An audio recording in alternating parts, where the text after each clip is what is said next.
कहानी और उद्देश्य एस्ट्रोफिजिक्स फॉर एवरीवन के निर्माण के पीछे। जनवरी 2023 की शुरुआती दिनों में मैंने एक अद्भुत यात्रा शुरू की। मैंने एक किताब लिखने का निर्णय लिया, सिर्फ कोई किताब नहीं बल्कि 2023 के अंतर्राष्ट्रीय best new cosmology books award की प्राप्तकर्ता कॉस्मोलॉजी फॉर अ न्यूबी जैसी प्रेरक किताब। मुंबई के जीवंत शहर से आने के बाद मुझे ब्रह्मांड के साथ गहराई से जुड़ने की तीव्र इच्छा हुई। इसलिए मैंने अपने बैग पैक किए और अपने शांत गांव की ओर रवाना हुआ, जहां चारों ओर प्रकृति थी और रात के आकाश के तारों का अनरोका दृश्य। वहीं मुझे अपने विचारों को शब्दों में उतारने का सही कैनवास मिला। एस्ट्रोफिजिक्स पर किताब लिखना हमेशा से मेरा जुनून रहा है। मैं जटिल अवधारणाओं को सरल और सभी के लिए सुलभ बनाने में विश्वास रखता हूं। जैसे ही मैं लिखने की प्रक्रिया में गहराया, मुझे एक सुखद आश्चर्य हुआ। मैंने अपने दादाजी से एस्ट्रोफिजिक्स पर बात करने का निर्णय लिया और मुझे लगा कि शायद उन्हें इसमें दिलचस्पी न हो। लेकिन मेरी हैरानी तब हुई जब उनकी आंखों में जिज्ञासा की चमक दिखाई दी और उन्होंने मुझसे ब्रह्मांड के बारे में सवालों की बौछार कर दी। लेकिन यह केवल मेरे दादाजी तक सीमित नहीं रहा। मेरी किताबों और सोशल मीडिया के माध्यम से मुझे लाखों लोगों तक पहुंचने और उन्हें एस्ट्रोफिजिक्स की मनमोहक दुनिया से परिचित कराने का अवसर मिला। एस्ट्रोफिजिक्स में कुछ ऐसा है जो उम्र, पृष्ठभूमि और सीमाओं को पार करता है। हम सभी ने रात के आकाश को निहारते हुए गिरते सितारों को देखा है और शनि के सुंदर वलय प्रणाली की अद्भुतता का अनुभव किया है। फिर भी स्कूल के वर्षों में एस्ट्रोफिजिक्स को अक्सर सीमित रूप से पढ़ाया गया या पूरी तरह से छोड़ दिया गया। यह किताब एस्ट्रोफिजिक्स फॉर एवरीवन इसे बदलने का मेरा प्रयास है।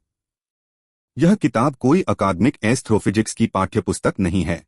यह हमारे ब्रह्मांड के अजीब और दिमाग को हिला देने वाले पहलुओं की यात्रा है। यह अज्ञात की खोज, अविश्वसनीय का खुलासा और मानवता के रूप में हमारे वास्तविकता को प्रश्न करने का निमंत्रण है। तो मैंने यह किताब क्यों लिखी? क्योंकि मुझे दृढ़ विश्वास है कि हम सभी में ब्रह्मांड के प्रति एक जन्मजात जिज्ञासा है और अब समय है कि हम उस जिज्ञासा को पोषित करें। आइए मेरे साथ इस रोमांचक ब्रह्मांडीय यात्रा में शामिल हों और उन अद्भुतताओं की खोज करें जो तारों के परे छिपी हैं। एस्ट्रोफिजिक्स फॉर एवरीवन आपका टिकट है एक कॉस्मिक साहसिक यात्रा के लिए और मैं बेसब्री से इंतजार कर रहा हूं कि आप मेरे साथ जुड़े। तो चलिए शुरुआत करते हैं। Astrophysics for everyone by Hiten Shelar पुस्तक। अध्याय 1। समय क्या है और हम इसे देख क्यों नहीं सकते? हम जिस समय का उपयोग करते हैं और जिसके आधार पर अपनी दिनचर्या बनाते हैं, चाहे वह आपके घर की घड़ी हो या आपकी कलाई पर बंधी घड़ी, वह मनुष्यों द्वारा बनाया गया है। हमारी घड़ियों पर जो समय चलता है वह वास्तविक समय नहीं है। घड़ियां तो सिर्फ वास्तविक समय को रिकॉर्ड करने के लिए बनाई गई हैं। यह चलता हुआ समय ही वह असली या वास्तविक समय है जिसके बारे में मैं बात कर रहा हूं। यह समय तो तब भी मौजूद था जब कोई मानव अस्तित्व में नहीं था। इस समय की उत्पत्ति ब्रह्मांड के जन्म के साथ ही हुई और निश्चित ही उस समय न तो घड़ियां थीं और न ही कैलेंडर। इसलिए वास्तविक समय की सबसे सरल परिभाषा जो मैं आपको दे सकता हूं वह यह है कि हमारे ब्रह्मांड में हर चीज वृद्ध होती है। चाहे आप घड़ियां बनाएं या न बनाएं, हर चीज फिर भी वृद्ध होगी और समय हमेशा चलता रहेगा। घड़ियां तो सिर्फ इस चलते हुए समय को रिकॉर्ड करने के लिए बनाई गईं ताकि दैनिक कार्य सूर्योदय और सूर्यास्त के अनुसार या किसी भी अन्य जरूरत के अनुसार व्यवस्थित किए जा सकें। सर आइजक न्यूटन, यह ठीक है अगर आपको उनके कार्य या भौतिकी में उनके योगदान के बारे में बहुत ज्यादा पता नहीं।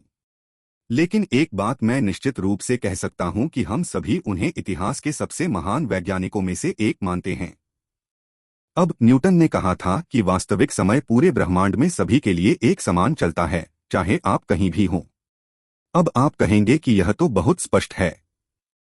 लेकिन अब मैं आपको इस अध्याय के लिए एक ऐसा तथ्य बताने जा रहा हूं जिसे जानकर आप चकित रह जाएंगे। अगर आप मुझ पर पूरा भरोसा नहीं करते तो शायद यह बात आपको समझ में भी न आए। वह तथ्य यह है कि समय या वास्तविक समय बिल्कुल भी एक सा नहीं है। यह कुछ परिस्थितियों के आधार पर अलग अलग चलता है। उदाहरण के लिए, यदि एक व्यक्ति पृथ्वी पर रहता है और उसका जुड़वा भाई बृहस्पति जैसे किसी ग्रह पर जाता है, तो कुछ वर्षों बाद जब वे वापस मिलेंगे तो उनकी उम्र एक जैसी नहीं होगी। मेरा मतलब यह नहीं कि इस मामले में बृहस्पति की कोई विशेष शक्ति है। बस थोड़ा धैर्य रखें। एक और उदाहरण लें, अगर एक जुड़वा किसी अंतरिक्ष यान में ब्रह्मांड की यात्रा पर जाए और एक विशेष रफ्तार जो प्रकाश की गति के करीब हो से घूमकर वापस पृथ्वी पर आए, तो वह जुड़वा पृथ्वी पर रहने वाले भाई से ज्यादा युवा होगा। ऊपर के वाक्यों ने शायद आपको बार बार यह सोचने पर मजबूर किया होगा कि यह हो क्या रहा है, अगर यह सब आपको समझ नहीं आया। लेकिन यह इस अजीबोगरीब ब्रह्मांड का एक मूलभूत सत्य है। जब मैंने बृहस्पति का उदाहरण दिया था, तो इसका कोई विशेष महत्व नहीं था। यह प्रभाव किसी भी विशाल पिंड के पास होता है, जिसमें पृथ्वी भी शामिल है, भले ही पृथ्वी पर इसका प्रभाव कम हो। अगले अध्याय में हम जानेंगे कि ऐसा क्यों होता है, और यकीन मानिए यह आपकी आंखें खोल देगा और शायद पूरी रात आपको ब्रह्मांड के बारे में सोचने पर मजबूर कर देगा। दूसरे उदाहरण में मैंने प्रकाश की गति का उल्लेख किया। इसका कारण यह है कि जितनी तेजी से आप अंतरिक्षयान में आगे बढ़ेंगे, आपके लिए समय उतना ही धीमा चलेगा। हम यह आगे के अध्यायों में विस्तार से देखेंगे। समय में इस सापेक्षता को पहली बार दुनिया के सामने रखने वाले वैज्ञानिक और कोई नहीं बल्कि महान अल्बर्ट आइंस्टीन थे, जिन्होंने सापेक्षता सिद्धांत दिया। हम समय को देख क्यों नहीं सकते? हमारे आसपास की दुनिया 3 आयामों वाली है। हम जिस भी वस्तु को देखते हैं, उसमें लंबाई, चौड़ाई और ऊंचाई होती है। हम 3 से अधिक आयामों की बात इसलिए नहीं करते क्योंकि हमारा दिमाग 3 से ज्यादा आयामों की कल्पना ही नहीं कर सकता। अल्बर्ट आइंस्टीन के सापेक्षता सिद्धांत के अनुसार समय चौथा आयाम है, और यही कारण है कि हम समय को देख नहीं सकते। अगले अध्याय पर जाने से पहले मैं एक और तथ्य आपके सामने रखना चाहता हूं। प्रकाश के लिए समय चलता ही नहीं। चौंक गए? लेकिन अभी मैं इस पर कोई चर्चा नहीं करना चाहूंगा। इस किताब को आगे पढ़ते रहें, अंत में आपको बिल्कुल समझ में आएगा कि यह कैसे संभव है। Astrophysics for everyone by Hiten Shelar पुस्तक। अध्याय 2। गुरुत्वाकर्षण क्या है और यह समय से कैसे जुड़ा है? समय और गुरुत्वाकर्षण दोनों में एक समान बात है। इनमें से किसी को भी हम देख नहीं सकते, लेकिन हमें निश्चित रूप से पता है कि ये मौजूद हैं। पिछले अध्याय में मैंने बताया था कि हम समय को क्यों नहीं देख सकते, क्योंकि हमारा मन 3 से अधिक आयामों में सोच ही नहीं सकता, और समय चौथा आयाम है, इसलिए वह अदृश्य है। लेकिन गुरुत्वाकर्षण का क्या? अब मुझे पाठक को समझाना है कि गुरुत्वाकर्षण वास्तव में है क्या। इस अध्याय में जो बात आपको चौंका देगी और शायद रात भर जगाए रखेगी, वह है गुरुत्वाकर्षण की असली प्रकृति। तो बस थोड़ा धैर्य रखें। अब मैं चाहता हूं कि पाठक अपने चारों तरफ नजर दौड़ाए। यह जो आप देख रहे हैं, यह हमारी 3 आयामी वास्तविकता है, जिसे हम स्पेस कहते हैं। पृथ्वी के बाहर की जगह को हम आउटर स्पेस कहेंगे ताकि भ्रम न हो। लेकिन यह पूरा ब्रह्मांड नहीं है। स्पेस वह है जिसे हम देख और समझ सकते हैं। लेकिन वह चीज जिसे हम महसूस तो कर सकते हैं लेकिन देख नहीं सकते, वह है समय। और यह समय भी एक आयाम है। तो कुल मिलाकर हमारे पास 4 आयाम हैं। हम एक 4 आयामी वास्तविकता में रहते हैं जिसे हम स्पेसटाइम कहते हैं। गुरुत्वाकर्षण क्या है? गुरुत्वाकर्षण समझाने के लिए कल्पना करें कि यह 4 आयामी स्पेसटाइम एक 2 आयामी रबर या कपड़े की चादर जैसा है, जहां 3 आयामों की जगह हम सिर्फ एक स्पेस और एक टाइम आयाम लेते हैं। अब इस कपड़े को चारों ओर से तानकर पकड़े और उसके बीच में एक भारी गेंद रख दें। कपड़े में एक गड्ढा या वक्रता बन जाएगी। अब इस कपड़े पर कुछ कंचे इधर उधर फेंकें। आप देखेंगे कि वे कंचे उस बड़ी गेंद के चारों ओर घूमने लगते हैं। इसे पृथ्वी और अन्य ग्रहों के सूर्य की परिक्रमा करने से तुलना करें, या पृथ्वी चंद्रमा प्रणाली से। यही गुरुत्वाकर्षण है। चित्र में दिखने वाली ग्रिड लाइनें स्पेसटाइम के ताने बाने फैब्रिक को दर्शाती हैं। हमने उदाहरण में जो रबर शीट लिया है, वह असल में 2 आयामी स्पेसटाइम है। लेकिन वास्तविक ब्रह्मांड में यह 4 आयामी स्पेसटाइम में होता है। यही हमारा असली ब्रह्मांड है। तो क्या गुरुत्वाकर्षण वास्तव में वक्रता, कर्वेचर है? उत्तर है हाँ। लेकिन हम इसे देख नहीं पाते क्योंकि हम उसी स्पेसटाइम वक्रता का हिस्सा हैं। यह बिल्कुल ऐसे है जैसे आप ट्रेन में बैठे हों, आपको खुद में कोई गति महसूस नहीं होगी, लेकिन बाहर खड़े व्यक्ति को आपकी ट्रेन चलती हुई दिखेगी। हम दूर स्थित उन वस्तुओं को देखकर इन वक्रताओं को पहचान सकते हैं जो हमारी स्पेसटाइम वक्रता साझा नहीं करती। चित्र 2.2। प्रकाश किसी बड़े पिंड द्वारा बनाई गई स्पेसटाइम वक्रता से प्रभावित होता है, जिससे दूर स्थित वस्तुएं टेढ़ी-मेढ़ी या विकृत दिखाई देती हैं। यही वास्तविक स्पेसटाइम वक्रता का प्रमाण है। हर वह चीज जिसका द्रव्यमान होता है, स्पेसटाइम को मोड़ती है, मैं, आप और हर वस्तु।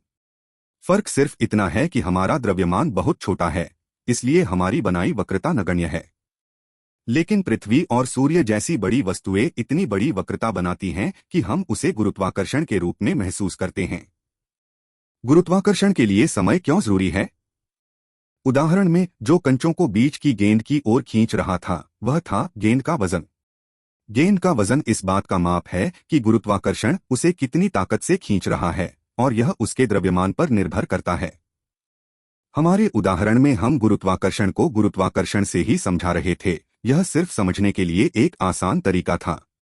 लेकिन असली तस्वीर में इस गुरुत्वाकर्षण की जगह बहता हुआ समय आता है। और जैसा कि हम जानते हैं, समय हमेशा बहता रहता है और गुरुत्वाकर्षण कभी रुकता नहीं, चाहे कुछ भी हो।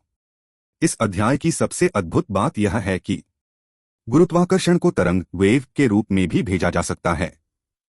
हाँ, गुरुत्वाकर्षण तरंगें, ग्रेविटेशनल वेव्स, ब्रह्मांड में कहीं भी फैल सकती हैं। पाठक कहेगा, क्या?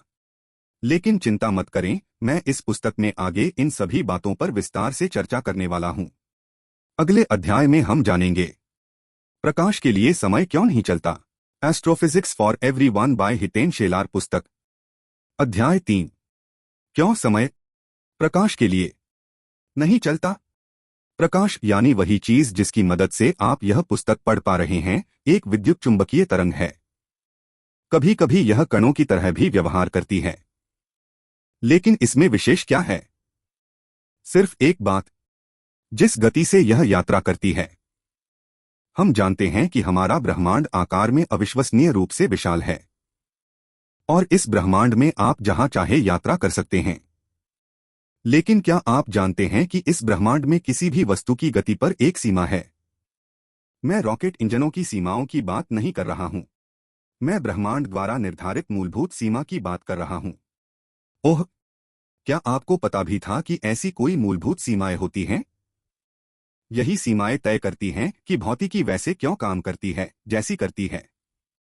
इस अध्याय में हम यही समझेंगे कि किसी भी वस्तु की गति की वह सर्वोच्च सीमा क्या है। ब्रह्मांडीय गति सीमा सी। यह गति सीमा या सार्वभौमिक सीमा, वेग कारणता, स्पीड ऑफ कैजुअलिटी कहलाती है। इसे सी से दर्शाया जाता है। इसका मान लगभग 3 लाख किमी सेकंड है।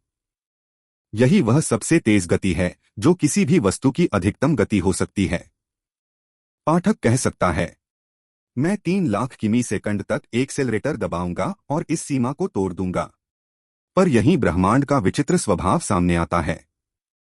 हम यह सब अपने सोफे पर नहीं देख पाते। हम एक किताब लेकर अपने सोफे पर बैठे होते हैं।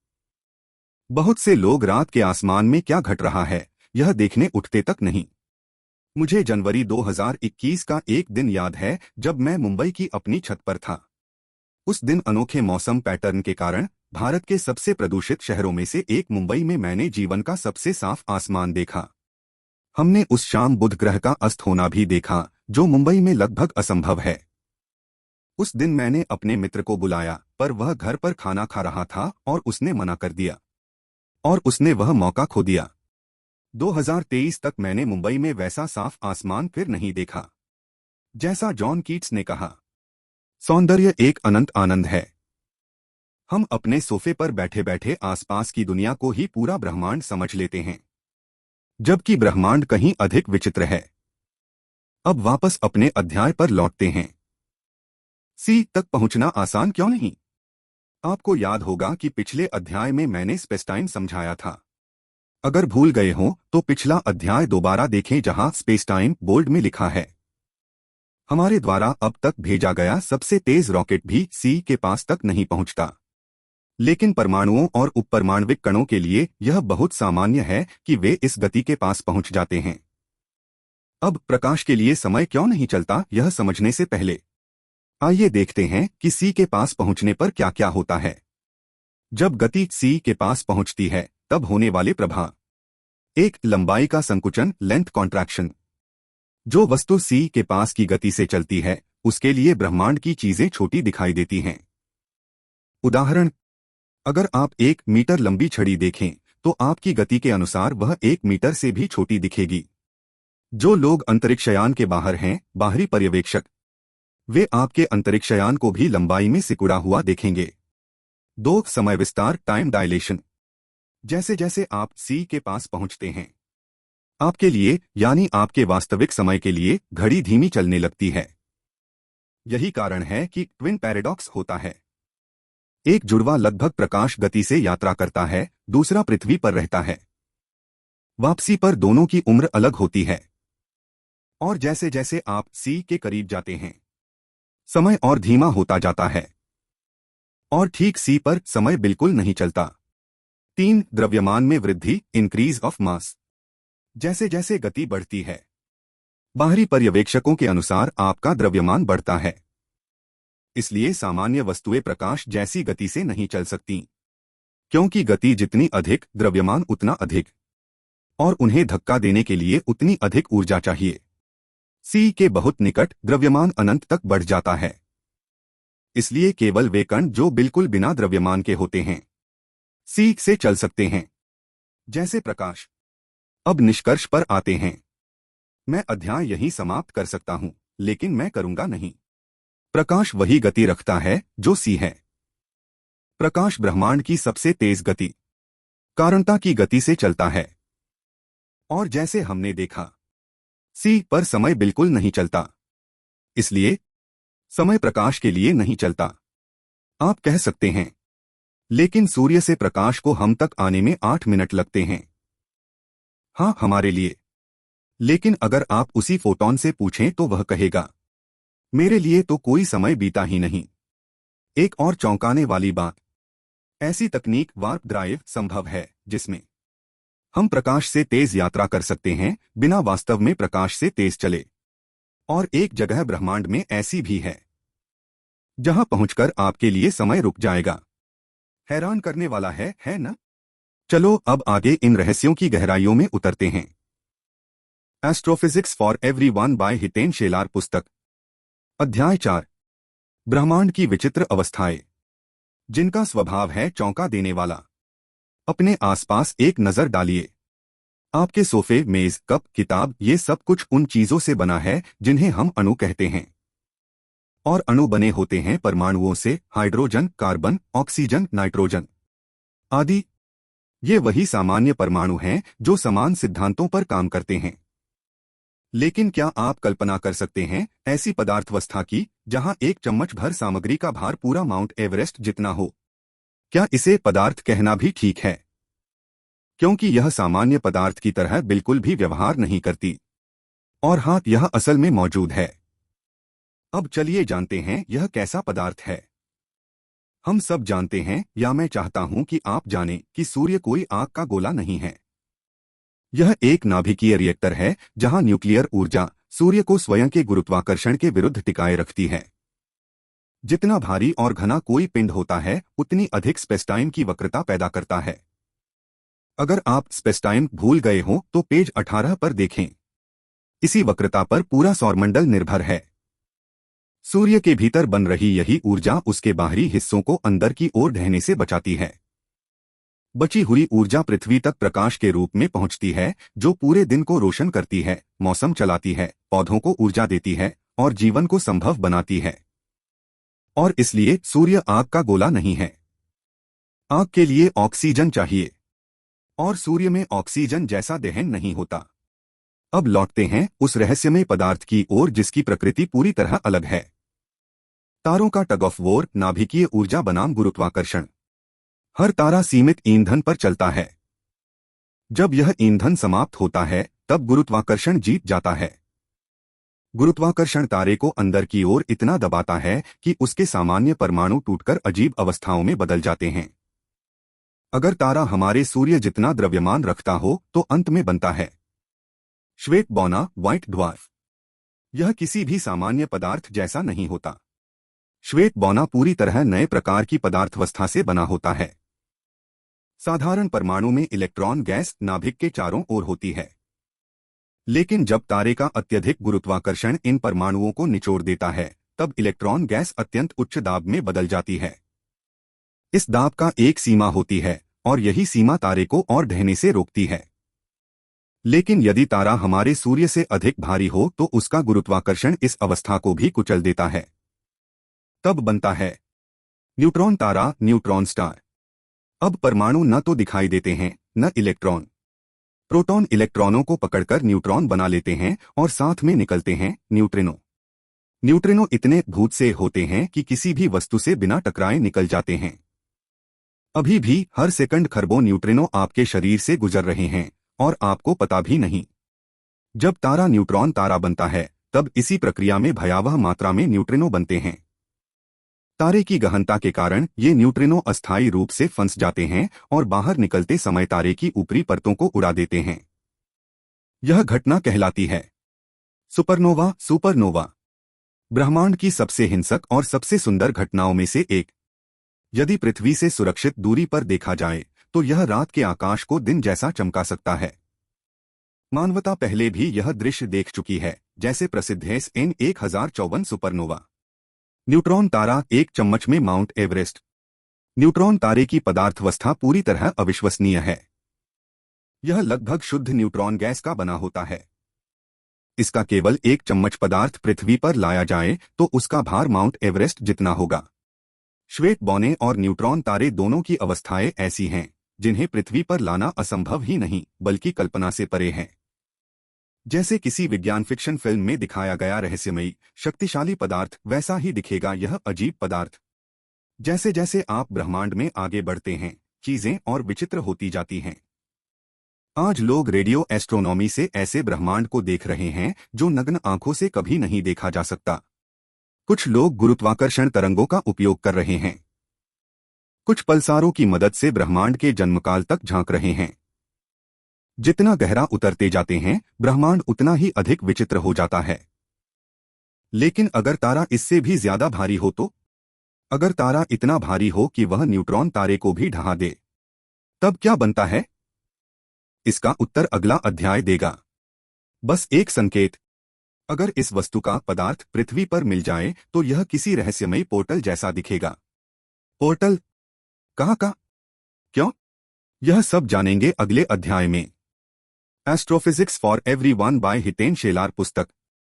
अध्याय 5। ब्रह्मांड के वे रहस्यमय क्षेत्र जहां वास्तविकता टूट जाती है। क्या आप जानते हैं कि ब्रह्मांड में कुछ ऐसी चीजें मौजूद हैं जो पोर्टल जैसी लगती हैं? अगर हम इनके पास जाएं तो ये एक घना, बिल्कुल काला, गोलाकार गोला दिखाई देंगी, जैसे वह किसी पदार्थ से बनी ही न हो।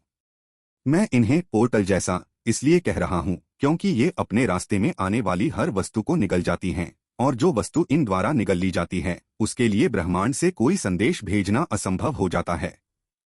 इनके पास द्रव्यमान होता है और इसलिए गुरुत्वाकर्षण भी। ये न सिर्फ वस्तुओं को निगलती हैं बल्कि अपने गुरुत्वाकर्षण से उन्हें जबरन अपनी ओर खींचती भी हैं। यह पोर्टल जैसी वस्तु ब्रह्मांड की सबसे शक्तिशाली गुरुत्वाकर्षण वाली वस्तु है। मैं बात कर रहा हूं ब्लैक होल की। मैं इसे पोर्टल इसलिए नहीं कह सकता क्योंकि फिर प्रश्न उठेगा, कहाँ का पोर्टल? और विज्ञान के पास इसका कोई स्पष्ट उत्तर नहीं है। वैज्ञानिक रूप से हम सिर्फ यह देखते हैं कि यह एक घना, एकदम काला गोला है जो पोर्टल जैसा दिखता है।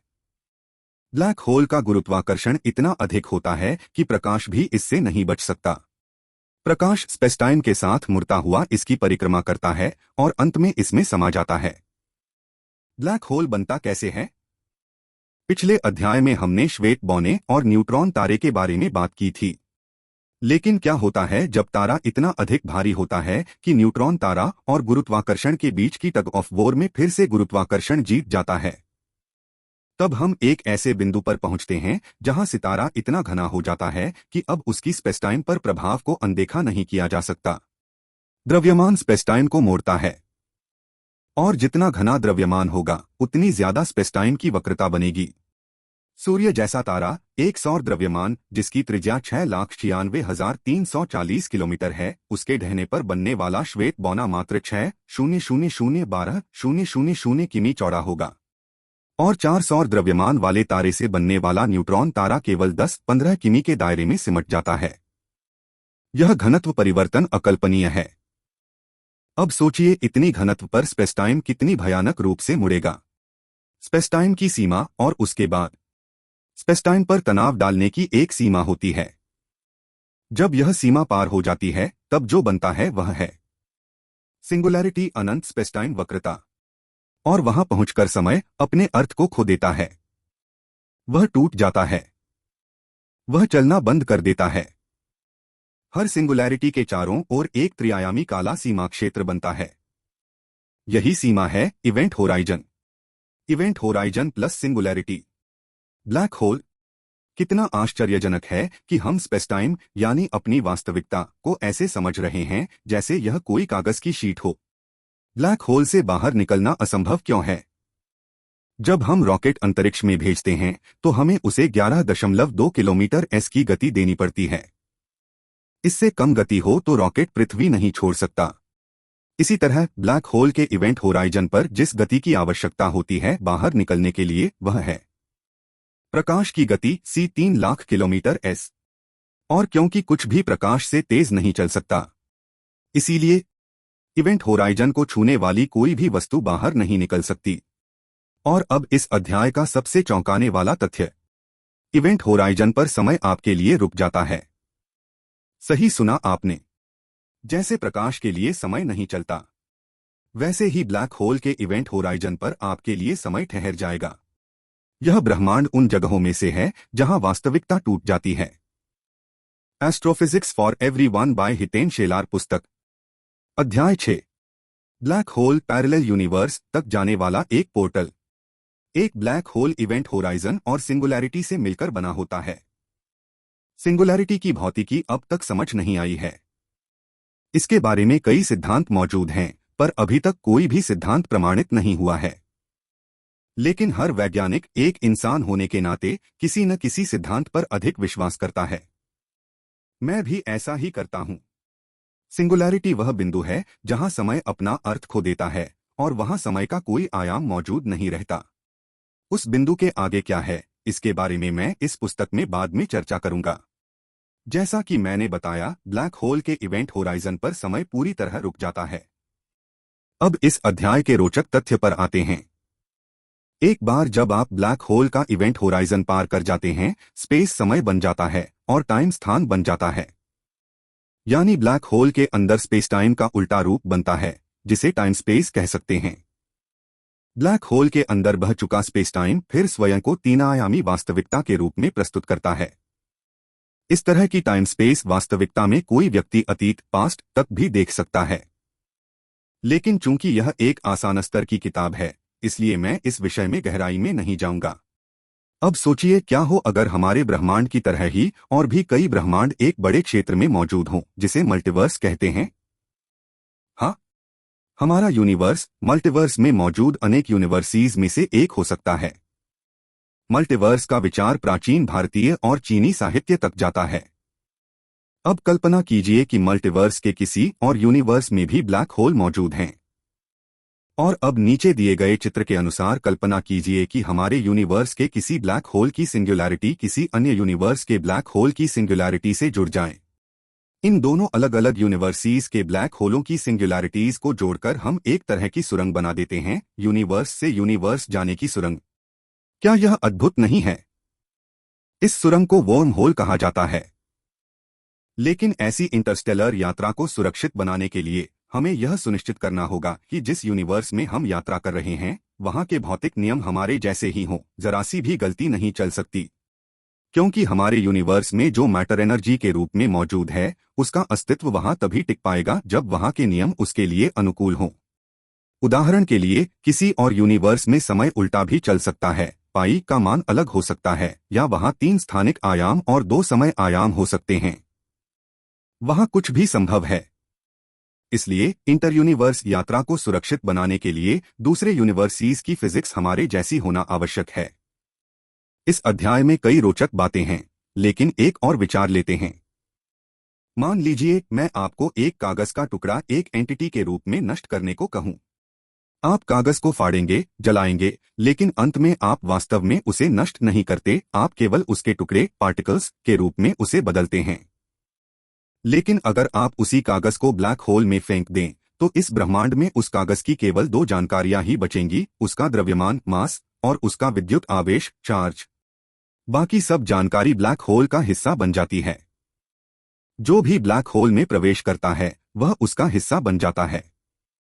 ब्लैक होल संभवतः वे एकमात्र बड़े पैमाने के पिंड हैं जो हमारी वास्तविकता की सीमा से कहीं आगे हैं, इतने विशाल कि वे हमारी समझ से परे महसूस होते हैं। ब्लैक होल के द्रव्यमान का दायरा बहुत बड़ा है, सूक्ष्म आकारों से लेकर हमारे सौरमंडल के आकार से हजारों गुना बड़े पैमाने तक। छोटे ब्लैक होल बड़े ब्लैक होलों की तुलना में अधिक हिंसक होते हैं। हिंसक इसलिए क्योंकि छोटे ब्लैक होल के पास जाने पर कोई भी वस्तु उनकी टाइडल ग्रेविटी के कारण स्पेगेटी की तरह खिंचकर लंबी हो सकती है। इसे स्पगेटिफिकेशन कहा जाता है। टाइडल ग्रेविटी ही शनि के छल्लों सैटर्न्स रिंग्स के बनने का कारण है। यही कारण है कि चंद्रमा अपनी धुरी पर घूमते हुए भी हमेशा पृथ्वी की ओर एक ही सतह दिखाता है। यही बल पृथ्वी पर समुद्री ज्वारभाटा टाइड्स लाता है। बड़े ब्लैक होलों में यह टाइडल प्रभाव कम होता है, इसलिए बड़े ब्लैक होलों से गुजरने की सैद्धांतिक संभावना छोटे ब्लैक होलों की तुलना में अधिक सुरक्षित है। हमने इवेंट हराइजन टेलीस्कोप की मदद से दो ब्लैक होलों की तस्वीरें प्राप्त की, एक M87 गैलेक्सी के केंद्र से और एक हमारी मिल्की वे के केंद्र से। ये दोनों तस्वीरें मानवता की महान उपलब्धियों में से हैं। मैं पाठकों को इंटरस्टेलर फिल्म देखने की सलाह दूंगा। यह ब्लैक होल और वॉर्म होल की अवधारणाओं पर आधारित सबसे वैज्ञानिक फिल्मों में से एक है। फिल्म में बनाया गया ब्लैक होल लगभग वैसा ही है जैसा वास्तविकता में दिखता होगा। समझने योग्य बात यह है कि ब्लैक होल सामान्य वस्तुएं नहीं होते। वे एक तारे की मृत्यु के बाद बनते हैं। तारा वास्तविक है, लेकिन ब्लैक होल वास्तविकता में एक तरह की दरार जैसा है। अभी हमारी सभी फिजिक्स इक्वेशंस सिंगुलैरिटी पर जाकर असफल हो जाती हैं। भविष्य में हम इन्हें अधिक गहराई से समझ पाएंगे। असल में ब्लैक होल केवल स्पेस का छेद नहीं है, वह स्पेस टाइम का छेद है। चूंकि हमारा मस्तिष्क 3 आयामों से आगे नहीं सोच पाता, हम केवल इसका 3 डायमेंशनल स्पेशल हिस्सा ही देखते हैं। जब हम ब्लैक होल के समय पर प्रभाव को देखते हैं, तो कुछ स्थितियों में यह अपने पास आने वाली हर चीज के समय को नियंत्रित कर सकता है। ऐसी स्थिति में ब्लैक होल किसी यात्री के लिए स्पेस में किसी स्थान की बजाय समय का एक क्षण बन जाता है और उससे बचना असंभव होता है।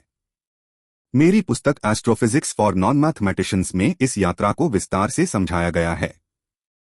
उसी पुस्तक में ब्लैक होल की सिंगुलैरिटीज और इनके बारे में विभिन्न सिद्धांतों पर भी चर्चा की गई है। इस अध्याय का एक अंतिम रोचक तथ्य, प्रकाश की तरह ही इस ब्रह्मांड में एक और चीज कैजुअलिटी की अधिकतम गति से चलती है। मैं बात कर रहा हूं गुरुत्वीय तरंगों ग्रेविटेशनल वेव्स की। अब हम आगे इन्हीं पर चर्चा करेंगे। Astrophysics for everyone by Hiten Shelar पुस्तक। अध्याय 7, गुरुत्वाकर्षण की तरंगें। हर द्रव्यमान अपने आसपास स्पेस टाइम में वक्रता पैदा करता है और वही वक्रता गुरुत्वाकर्षण है। हम सभी पृथ्वी के स्पेस टाइम कर्वेचर के भीतर हैं, यानी उसके गुरुत्वाकर्षण के प्रभाव में। लेकिन जो गुरुत्वाकर्षण हमें प्रभावित करता है उसकी मात्रा हमारे पूरे शरीर पर समान रहती है। यानी पृथ्वी पर हमारे शरीर के हर हिस्से पर गुरुत्वाकर्षण का मान एक सा है। अब कल्पना करो कि पृथ्वी पर गुरुत्वाकर्षण का मान किसी व्यक्ति के सिर और पैरों पर अलग अलग होता।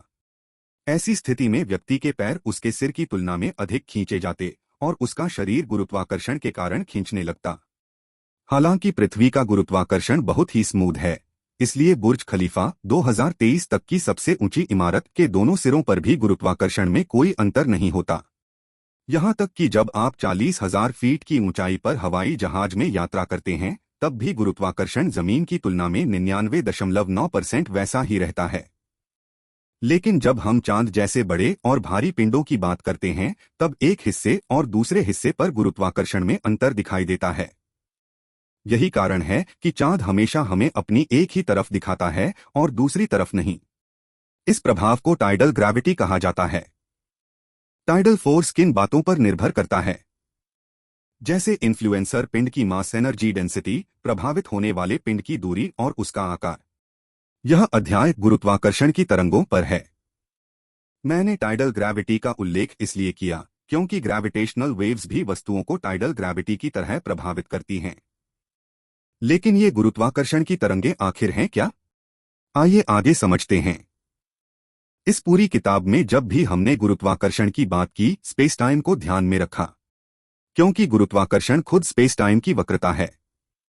इसलिए जब हम ग्रेविटेशनल वेव्स की बात करते हैं तो वे स्पेस टाइम के माध्यम से फैलने वाली तरंगें हैं। अब 4 आयामी स्पेस टाइम को कल्पना में 2 आयामी, एक पतली रबर शीट की तरह में संकुचित करो और अब उस रबर शीट पर साधारण साइन वेव्स की तरह तरंगें बनती हुई सोचो। लेकिन सवाल आता है, स्पेस टाइम के इस ताने बाने में ये तरंगें बनती कैसे हैं? इन ग्रेविटेशनल वेव्स के मुख्य स्रोत वे घटनाएं हैं जहां दो सितारे, व्हाइट ड्वार्फ्स, न्यूट्रॉन स्टार्स या दो ब्लैक होल्स आपस में टकराते हैं। अगले अध्याय में हम इसे विस्तार से समझेंगे और वह इस किताब के सबसे रोचक अध्यायों में से एक है।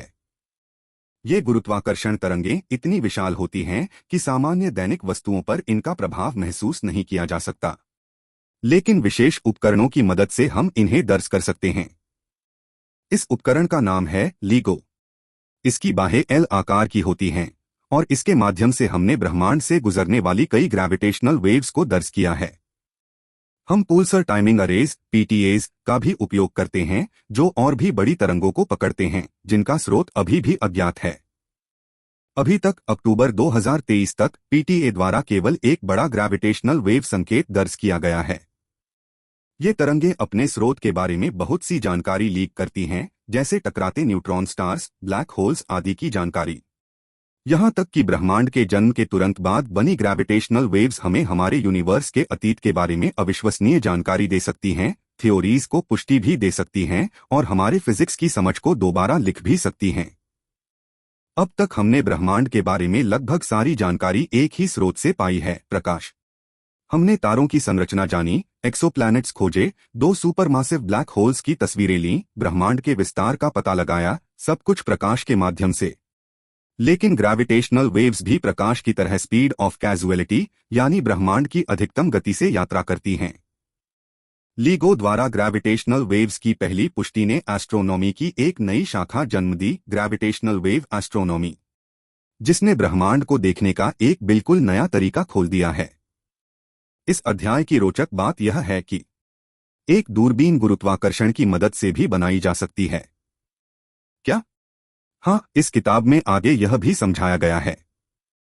अगले अध्याय में हम ग्रेविटेशनल वेव्स के बारे में और विस्तार से चर्चा करेंगे और आपका दृष्टिकोण इस अध्याय में जो आपने सीखा है उससे बिल्कुल बदल जाएगा। Astrophysics for everyone by Hiten Shelar पुस्तक। अध्याय 8, द्रव्यमान का ऊर्जा में परिवर्तन, वह भी बिना न्यूक्लियर फ्यूजन के। हम सभी जानते हैं कि न्यूक्लियर फ्यूजन से ऊर्जा प्राप्त होती है। न्यूक्लियर फ्यूजन में प्राप्त ऊर्जा दरअसल उस पदार्थ के द्रव्यमान से आती है जिसका उपयोग फ्यूजन में किया जाता है। उसका एक छोटा सा भाग एक चेन रिएक्शन शुरू करता है और विशाल मात्रा में ऊर्जा पैदा करता है। यह ऊर्जा किसी और चीज से नहीं, सीधे सीधे द्रव्यमान से आती है। यह कहना बिल्कुल सही है कि द्रव्यमान स्वयं में ऊर्जा है।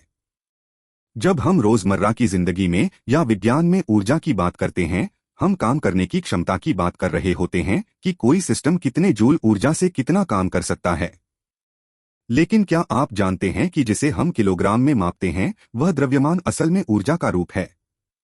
मतलब आप किसी भी चीज के 1 किलोग्राम को ऊर्जा में बदल दें तो उससे काम कराया जा सकता है और ये ऊर्जा अकल्पनीय होती है। 1 किलोग्राम द्रव्यमान पूरी तरह ऊर्जा में बदलने पर 9 10 16 जूल ऊर्जा देता है, यानी 9 के बाद 16 शून्य। यह कितनी होती है? अमेरिका का एक औसत घर एक साल में लगभग 3.8810 जूल ऊर्जा उपयोग करता है। इसे 1 किलोग्राम द्रव्यमान से मिलने वाली ऊर्जा से विभाजित करें तो लगभग 2.3 मिलियन घर। केवल 1 किलोग्राम द्रव्यमान की ऊर्जा 23 लाख घरों को एक पूरे साल तक चलाने के लिए पर्याप्त है। यानी द्रव्यमान अपनी अंदरूनी अवस्था में अपरिमित ऊर्जा समेटे हुए है। न्यूक्लियर फ्यूजन में पूरे द्रव्यमान का सिर्फ एक छोटा हिस्सा ऊर्जा में बदलता है। हमारे पास अभी ऐसी कोई तकनीक नहीं है जो किसी भी द्रव्यमान को पूरी तरह ऊर्जा में बदल सके। नहीं हमारे ब्रह्मांड में ऐसा कोई ज्ञात प्राकृतिक तंत्र है जो सामान्य परिस्थितियों में ये करता हो। लेकिन हमने ब्रह्मांड में कुछ जगहों पर अकल्पनीय मात्रा में द्रव्यमान को ऊर्जा में बदलते हुए देखा है, और वह है गुरुत्वाकर्षण तरंगे, ग्रेविटेशनल वेव्स, जो विशाल ब्लैक होल्स और न्यूट्रॉन तारों की टक्कर के दौरान पैदा होती हैं। एक सवाल: जब कोई वस्तु गुरुत्वाकर्षण तरंगों के प्रभाव में आती है तो वह खिंचती सिकुड़ती है, यानी उस पर काम हुआ है। ये ऊर्जा कहां से आई? उसी स्रोत से जिसने गुरुत्वाकर्षण तरंगे पैदा की। कल्पना करें, दो ब्लैक होल्स हजारों प्रकाश वर्ष दूर टकराते हैं और उनके द्रव्यमान का एक हिस्सा तरंगों के रूप में निकलकर पृथ्वी तक पहुंचता है और पृथ्वी को खींचता है। अब एक उदाहरण: दो ब्लैक होल्स टक्कर की कगार पर हैं। एक का द्रव्यमान 36 सौर द्रव्यमान, दूसरे का 29 सौर द्रव्यमान। टक्कर के बाद वे मिलकर एक बड़ा ब्लैक होल बनाते हैं 62 सौर द्रव्यमान का। लेकिन 36 + 29 65 होना चाहिए था, है ना? बाकी 3 सौर द्रव्यमान कहाँ गए? वे पूरी तरह ऊर्जा में बदल गए और यह ऊर्जा गुरुत्वाकर्षण तरंगों के रूप में पूरे ब्रह्मांड में फैल गई। याद करें, 1 किलोग्राम द्रव्यमान 2.3 मिलियन घरों को बिजली। यहां हम बात कर रहे हैं 3 सूर्यों के द्रव्यमान की। इससे मिली ऊर्जा 3×10⁻48 जूल। 3 के बाद 48 शून्य। यह ऊर्जा पूरे ब्रह्मांड के सभी तारों द्वारा एमिटेड रोशनी की ऊर्जा से भी अधिक है। कल्पना से परे, चमत्कारी, दिमाग झकझोर देने वाला। ब्लैक होल्स से ऊर्जा निकालने के कई तरीके प्रस्तावित हैं, हालांकि वे सभी अभी सैद्धांतिक हैं। एक अत्यंत उन्नत सभ्यता इन तरीकों को प्रयोग में ला सकती है। इन विधियों को मैंने अपनी किताब एस्ट्रोफिजिक्स फॉर नॉन मैथमेटिशियंस में विस्तार से समझाया है। अब अगले अध्याय में देखते हैं कि गुरुत्वाकर्षण को लेंस की तरह कैसे उपयोग किया जा सकता है। Astrophysics for everyone by Hiten Shelar पुस्तक। अध्याय 9, गुरुत्वाकर्षण से बनी हुई लेंस। हम सभी जानते हैं कि प्रकाश हमेशा सीधी रेखा में चलता है। यह नियम किसी भी माध्यम में नहीं बदलता। जब प्रकाश पानी, कांच या किसी माध्यम से गुजरते हुए मुड़ता हुआ दिखाई देता है, तब भी वैज्ञानिक दृष्टि से वह अपने लिए उपलब्ध सीधी रेखा ही ट्रेस करता है। लेकिन अगर पूरा वास्तविकता का ताना बाना स्पेस टाइम ही मुड़ जाए तो फिर चाहे प्रकाश हो या कोई वस्तु जो भी उस ताने बाने से जुड़ा है, उसे उसी मुड़ी हुई राह पर चलना ही पड़ेगा।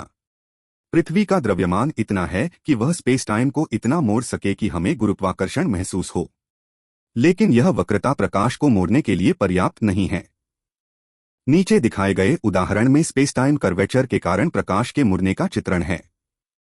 लेकिन सूर्य जैसे विशाल और सघन पिंड के आसपास हमने प्रकाश के पथ में वास्तविक विकृति देखी है। सूर्यग्रहण के दौरान जब सूर्य की अधिकांश रोशनी चंद्रमा रोक लेता है, तब उसके पास के तारों की प्रतीत होने वाली स्थिति बदल जाती है। यही गुरुत्वाकर्षण द्वारा प्रकाश का मुड़ना है। इसका मतलब, जिस खगोलीय पिंड के पास पर्याप्त द्रव्यमान है, वह प्रकाश को मोड़कर एक लेंस की तरह काम कर सकता है। इसे कहा जाता है गुरुत्वीय लेंस, ग्रेविटेशनल लेंस। गुरुत्वीय लेंस ब्रह्मांड का विशाल प्राकृतिक दूरबीन। यदि इस लेंस का उपयोग व्यवस्थित रूप से किया जाए तो यह हमारे लिए एक विशाल दूरबीन बन सकता है। यह उन आकाशगंगाओं और तारों को भी दिखा सकता है जो किसी और सेलेस्टियल बॉडी या गैलेक्सी के पीछे छिपे होते हैं और सामान्य परिस्थितियों में हमें कभी दिखाई नहीं देते। गुरुत्वीय लेंस हमें धोखा भी देता है, क्योंकि यह किसी तारे या आकाशगंगा की वर्चुअल इमेज बना देता है जो उसकी वास्तविक स्थिति से बिल्कुल अलग होती है। उदाहरण के लिए, जेम्स वेब स्पेस टेलीस्कोप द्वारा ली गई कई तस्वीरों में आकाशगंगाओं के खिंचे, मुड़े और चाप जैसी आकृतियां दिखाई देती हैं। ये सब बीच में उपस्थित किसी मैसिव ऑब्जेक्ट द्वारा उत्पन्न लेंसिंग इफेक्ट की वजह से है। ब्लैक होल्स और लेंसिंग। ब्लैक होल्स काले होते हैं, इसलिए उन्हें ढूंढना बेहद कठिन है। लेकिन शुक्र है ग्रेविटेशनल लेंसिंग का। इसी लेंसिंग के कारण हमने असंख्य ब्लैक होल्स खोज निकाले हैं, क्योंकि वे अपने आसपास की रोशनी को असामान्य तरीके से मोड़ते हैं। कभी कभी प्रकाश एक परिपूर्ण वृत्त बनाता है, जिसे हम कहते हैं आइंस्टाइन रिंग। अब एक और रहस्य की ओर। इस किताब में जिन चीजों का मैं उल्लेख कर रहा हूं, उनमें से कई ऐसी हैं जिनके बारे में कुछ पाठकों ने शायद कभी सुना भी न हो। विज्ञान में अभी भी ऐसे अनगिनत रहस्य हैं जिनका पता लगाना बाकी है। उदाहरण के लिए, एक रहस्यमय पदार्थ पूरे ब्रह्मांड में फैला हुआ है। और चौंकाने वाली बात यह है कि इसकी मात्रा सामान्य पदार्थ से कहीं अधिक है। हमारी जानकारी के अनुसार यह पदार्थ केवल गुरुत्वाकर्षण के माध्यम से ही इंटरैक्ट करता है। हम इसे लगभग सीधे तौर पर डिटेक्ट नहीं कर पाते, फिर भी यह पूरे ब्रह्मांड में सामान्य पदार्थ से कई गुना अधिक मात्रा में मौजूद है। इस रहस्यमय पदार्थ के बारे में हम अगले अध्याय में बात करेंगे। Astrophysics for everyone by Hiten Shelar पुस्तक, अध्याय 10। वह रहस्यमय पदार्थ जो सामान्य पदार्थ से भी कहीं अधिक मात्रा में है। इस पूरे ब्रह्मांड में 4 मूलभूत बल होते हैं: गुरुत्वाकर्षण बल, विद्युतचुंबकीय बल इलेक्ट्रोमैग्नेटिज्म, कमजोर बल वीक फोर्स, सशक्त बल स्ट्रॉन्ग फोर्स। इनमें सबसे शक्तिशाली बल है सशक्त बल और दूसरे नंबर पर आता है विद्युत चुंबकीय बल। अब शायद आपको लगे कि तीसरे नंबर पर गुरुत्वाकर्षण होगा, लेकिन नहीं। गुरुत्वाकर्षण तो सबसे कमजोर बल है। सामान्य पदार्थ जिसे हम देखते, छूते और महसूस करते हैं। हम जिस पदार्थ को देखते हैं, छूते हैं, जिसके द्वारा हमारा शरीर बना है, उसे हम कहते हैं सामान्य पदार्थ, नॉर्मल मैटर। आप जो चीजें छू रहे होते हैं, वास्तव में आप उन्हें छूते नहीं हैं। आप सिर्फ अपनी उंगली के सिरे पर मौजूद परमाणुओं के विद्युत आवेश और सामने वाली वस्तु के आवेश के बीच होने वाले प्रतिकर्षण, इलेक्ट्रोमैग्नेटिक रिपल्शन को महसूस करते हैं। हम जो उजाला देखते हैं, जो स्वाद महसूस करते हैं, जो गंध पहचानते हैं, ये सब इलेक्ट्रोमैग्नेटिक फोर्स के कारण है। और जो वजन महसूस करते हैं, वह ग्रेविटी के कारण है। बाकी 2 बल, वीक फोर्स और स्ट्रॉन्ग फोर्स, मुख्य रूप से उपपरमाणुवीय पैमाने तक सीमित हैं। अब आते हैं उस अदृश्य पदार्थ पर। वैज्ञानिकों ने एक खास प्रकार के पदार्थ का प्रमाण पाया है जो केवल गुरुत्वाकर्षण द्वारा इंटरैक्ट करता है, प्रकाश से कोई संपर्क नहीं करता, यानी कोई इलेक्ट्रोमैग्नेटिक इंटरैक्शन नहीं, दिखाई नहीं देता, बहुत अधिक मात्रा में मौजूद है। क्योंकि यह प्रकाश से इंटरैक्ट नहीं करता, इसका मतलब यह पूरी तरह अदृश्य है। हम इसे सीधे नहीं देख सकते, न छू सकते हैं, लेकिन इसके गुरुत्वाकर्षण के प्रभावों से हम जानते हैं कि यह मौजूद है। इसे हम कहते हैं डार्क मैटर। Dark matter. ब्रह्मांड में इसका अनुपात कितना है? हमारे पूरे ब्रह्मांड में सामान्य पदार्थ 5%, डार्क मैटर 26% और बाकी 69%। वह हम आगे के अध्याय में चर्चा करेंगे। मतलब, आप जिस ब्रह्मांड को देख सकते हैं, वह केवल 5% है, बाकी सब अदृश्य है। डार्क मैटर हर जगह मौजूद हो सकता है, आपके आसपास भी, लेकिन ग्रेविटी के अलावा किसी बल से इंटरैक्ट न करने के कारण आप इसे महसूस भी नहीं कर सकते। डार्क मैटर अभी भी एक रहस्य है। हम जानते हैं कि आकाशगंगाएं जितनी विशाल हैं, वे अपने आकार में टिक नहीं सकती, जब तक कि उनमें कोई अदृश्य अतिरिक्त द्रव्यमान न हो, जो उन्हें कसकर बांधे रखता है। यही डार्क मैटर का सबसे बड़ा संकेत है। अब एक दिमाग उड़ा देने वाला तथ्य मैं सीधे कह दूं तो आप शायद हंस पड़ेंगे, लेकिन फिर भी कह रहा हूं क्योंकि यह सच है। हम सब तरंगे हैं। हाँ, सचमुच। यह आगे के अध्यायों में विस्तार से समझाया जाएगा और यह आपके पूरे ब्रह्मांड की समझ को हिला देगा। अब अगले विषय की ओर बढ़ते हैं, हमारा ब्रह्मांड। इस किताब में आप हमारे ब्रह्मांड को ऐसे ढंग से जानेंगे जैसा पहले कभी नहीं। Astrophysics for everyone by Hiten Shelar पुस्तक, अध्याय 11। समय का जन्म, हमारे ब्रह्मांड का जन्म और बिग बैंग। ब्रह्मांड का जन्म ही समय का जन्म है और समय का जन्म ही हमारे ब्रह्मांड का जन्म है। हमारा ब्रह्मांड स्पेस-टाइम है। अगर समय मौजूद ही न होता तो हमारा ब्रह्मांड आसपास के हाइपर स्पेस से कोई विशेष रूप से अलग चीज न रह जाता। क्या आपने कभी सोचा है ब्रह्मांड के बाहर क्या है? सरलता के लिए मान लेते हैं कि ब्रह्मांड के बाहर जो कुछ भी है उसे हम हाइपर स्पेस कह सकते हैं। अब हाइपर स्पेस क्या है? आयामों की सीढ़ी याद करिए। बिंदु 0 आयाम है, रेखा 1 आयाम है, एक तल 2 आयाम है और हमारी दुनिया जहां हर वस्तु की लंबाई, चौड़ाई और ऊंचाई होती है, वह 3 आयामी है। हमारा ब्रह्मांड 4 आयामी है, हालांकि हमारा दिमाग 3 से ज्यादा आयाम सहजत कल्पना नहीं कर पाता। और जो 4 आयामों से आगे है, हम उसे समूहन करके हाइपर स्पेस कहते हैं। तो कुल मिलाकर कितने आयाम हैं? अनंत, और इसलिए हाइपरस्पेस अनंत आयामों का क्षेत्र माना जा सकता है। इस अध्याय में हम अपने ब्रह्मांड को पांचवा या उससे ऊपर के आयामों के नजरिए से समझने की कोशिश करेंगे। हमें जो ब्रह्मांड तीन आयामी दिखता है वह हमारी संज्ञानात्मक सीमाओं का परिणाम है, पर अतिरिक्त आयामों से देखने पर कई बातें सरल हो जाती हैं। अब मैं जन्म की कहानी बहुत ही सरल और कहानी सदृश भाषा में बताऊंगा ताकि बुनियादी विचार साफ हो जाए। यह जानबूझकर थोड़ा ओवर सिंप्लीफाइड होगा। कल्पना कीजिए कि अनंत आयामों वाले हाइपरस्पेस में पहले चार आयामों ने कुछ खास करने का निर्णय लिया। चौथा आयाम बहने लगा और वही बहाव समय बन गया। चूंकि ये चारों आयाम जुड़े हुए थे, चौथे आयाम के बहाव के साथ बाकी आयाम भी बहने लगे और एक गतिशील संरचना बनी जिसे हम स्पेसटाइम कहते हैं। और जो चेतना इस स्पेसटाइम के भीतर रहती है वही इसे ब्रह्मांड कहने लगी। इस प्रकार ब्रह्मांड का जन्म, समय का जन्म, यही क्षण ही हम बिग बैंग कहते हैं। जैसे ही स्पेसटाइम अपने आप को हाइपरस्पेस से अलग करता है, मैटर एनर्जी बनना शुरू हो जाती है। यही समय था जब हमारा ब्रह्मांड अत्यधिक तेजी से फैलने लगा। और यह विस्तार तब से अब तक जारी है। हमारे अवलोकन के अनुसार यह विस्तार आज भी हो रहा है, और वह भी तीव्रता के साथ। बिग बैंग के ठीक बाद का ब्रह्मांड बेहद गर्म था। जैसे जैसे वह फैलता गया, ठंडा हुआ और फिर बन सके पहले तारे, सुपरमैसिव ब्लैक होल और आकाशगंगाएं। पर रुकिए, कुछ बड़े प्रश्न अभी भी हैं। स्पेसटाइम ने विशेष रूप कब और क्यों अपनाया? हमारा ब्रह्मांड क्यों फैल रहा है? बिग बैंग के तुरंत बाद मैटर एनर्जी कैसे आई? यह सब क्यों हुआ?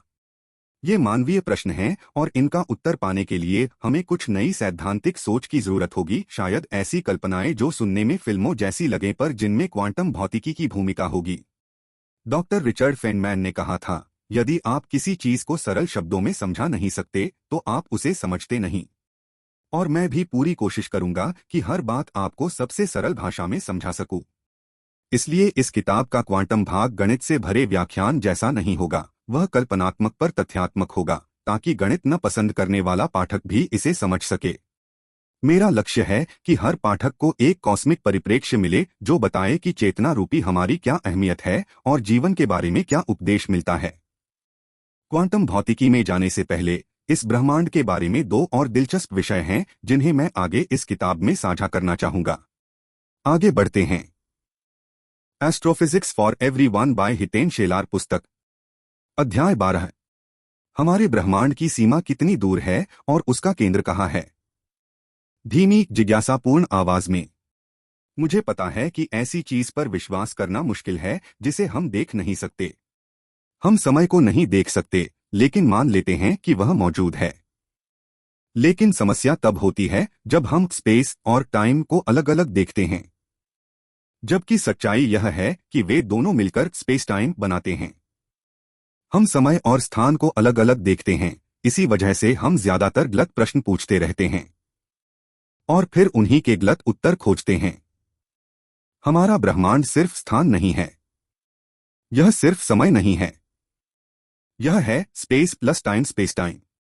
हम समय को स्थान से जुड़ा हुआ नहीं देख पाते क्योंकि हमारी समझ स्पेस टाइम को अलग अलग हिस्सों में बांट देती है, स्पेस और टाइम, जबकि वे वास्तव में एक ही वस्त्र के ताने बाने की तरह जुड़े हुए हैं। कल्पना कीजिए मैं आपसे कहूं कि अपनी उंगली से किसी चीज की ओर इशारा करो। आप कहेंगे मैं इस जगह को पॉइंट कर रहा हूं, लेकिन वास्तविकता में आप सिर्फ जगह नहीं बल्कि उस क्षण में उस जगह को पॉइंट कर रहे हैं। यानी स्थान प्लस समय एक घटना, इवेंट। हमारे ब्रह्मांड के हर बिंदु पर यही होता है। हर बिंदु एक घटना है। इस विचार को अपने मन में बैठाइए। हमारा ब्रह्मांड स्पेस टाइम है और हर बिंदु एक इवेंट है। अब बात आती है, ब्रह्मांड की सीमा कहाँ है? जब हम ब्रह्मांड के किनारे के बारे में पूछते हैं तो हम असल में पूछ रहे होते हैं कि वह बिंदु कहाँ है जहां स्पेस टाइम का वस्त्र समाप्त हो जाता है, जहां अब कोई इवेंट्स नहीं होते, समय में पीछे चलते हैं। बिग बैंग से पहले स्पेस टाइम अस्तित्व में ही नहीं था, तो बिग बैंग वह घटना है जहां से इवेंट्स शुरू होते हैं, और उससे पहले कोई घटना नहीं। यानी बिग बैंग वह घटना है जो समय क्रम में पहले बिंदु को दर्शाती है। और यदि हम पूछें वर्तमान में स्पेस टाइम के छोर पर घटनाएं कहाँ समाप्त होती हैं? तो वह ब्लैक होल्स के सिंगुलैरिटीज पर होती हैं, जहां स्पेस टाइम अनंत रूप से मुड़ जाता है।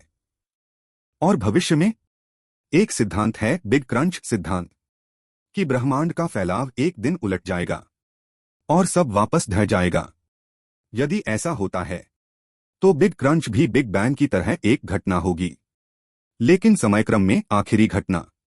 यह मात्र सिद्धांत है। वैज्ञानिक तौर पर हम अपने ब्रह्मांड के अंतिम भविष्य के बारे में निश्चित नहीं हैं। लेकिन यदि बिग क्रंच सच हुआ, बहुत ही उन्नत सभ्यताएं शायद किसी और यूनिवर्स की ओर यात्रा करके इससे बच निकलें। अब आता है प्रश्न, हमारे ब्रह्मांड का केंद्र कहाँ है? अब स्पेस टाइम की समझ के साथ प्रश्न बदल जाता है। यह पूछना चाहिए, वह कौन सी घटना है जो हमारे ब्रह्मांड का केंद्र है? उच्च आयामों की दृष्टि से यदि देखें तो वह घटना बिग बैंग और बिग क्रंच के बीच कहीं स्थित होगी।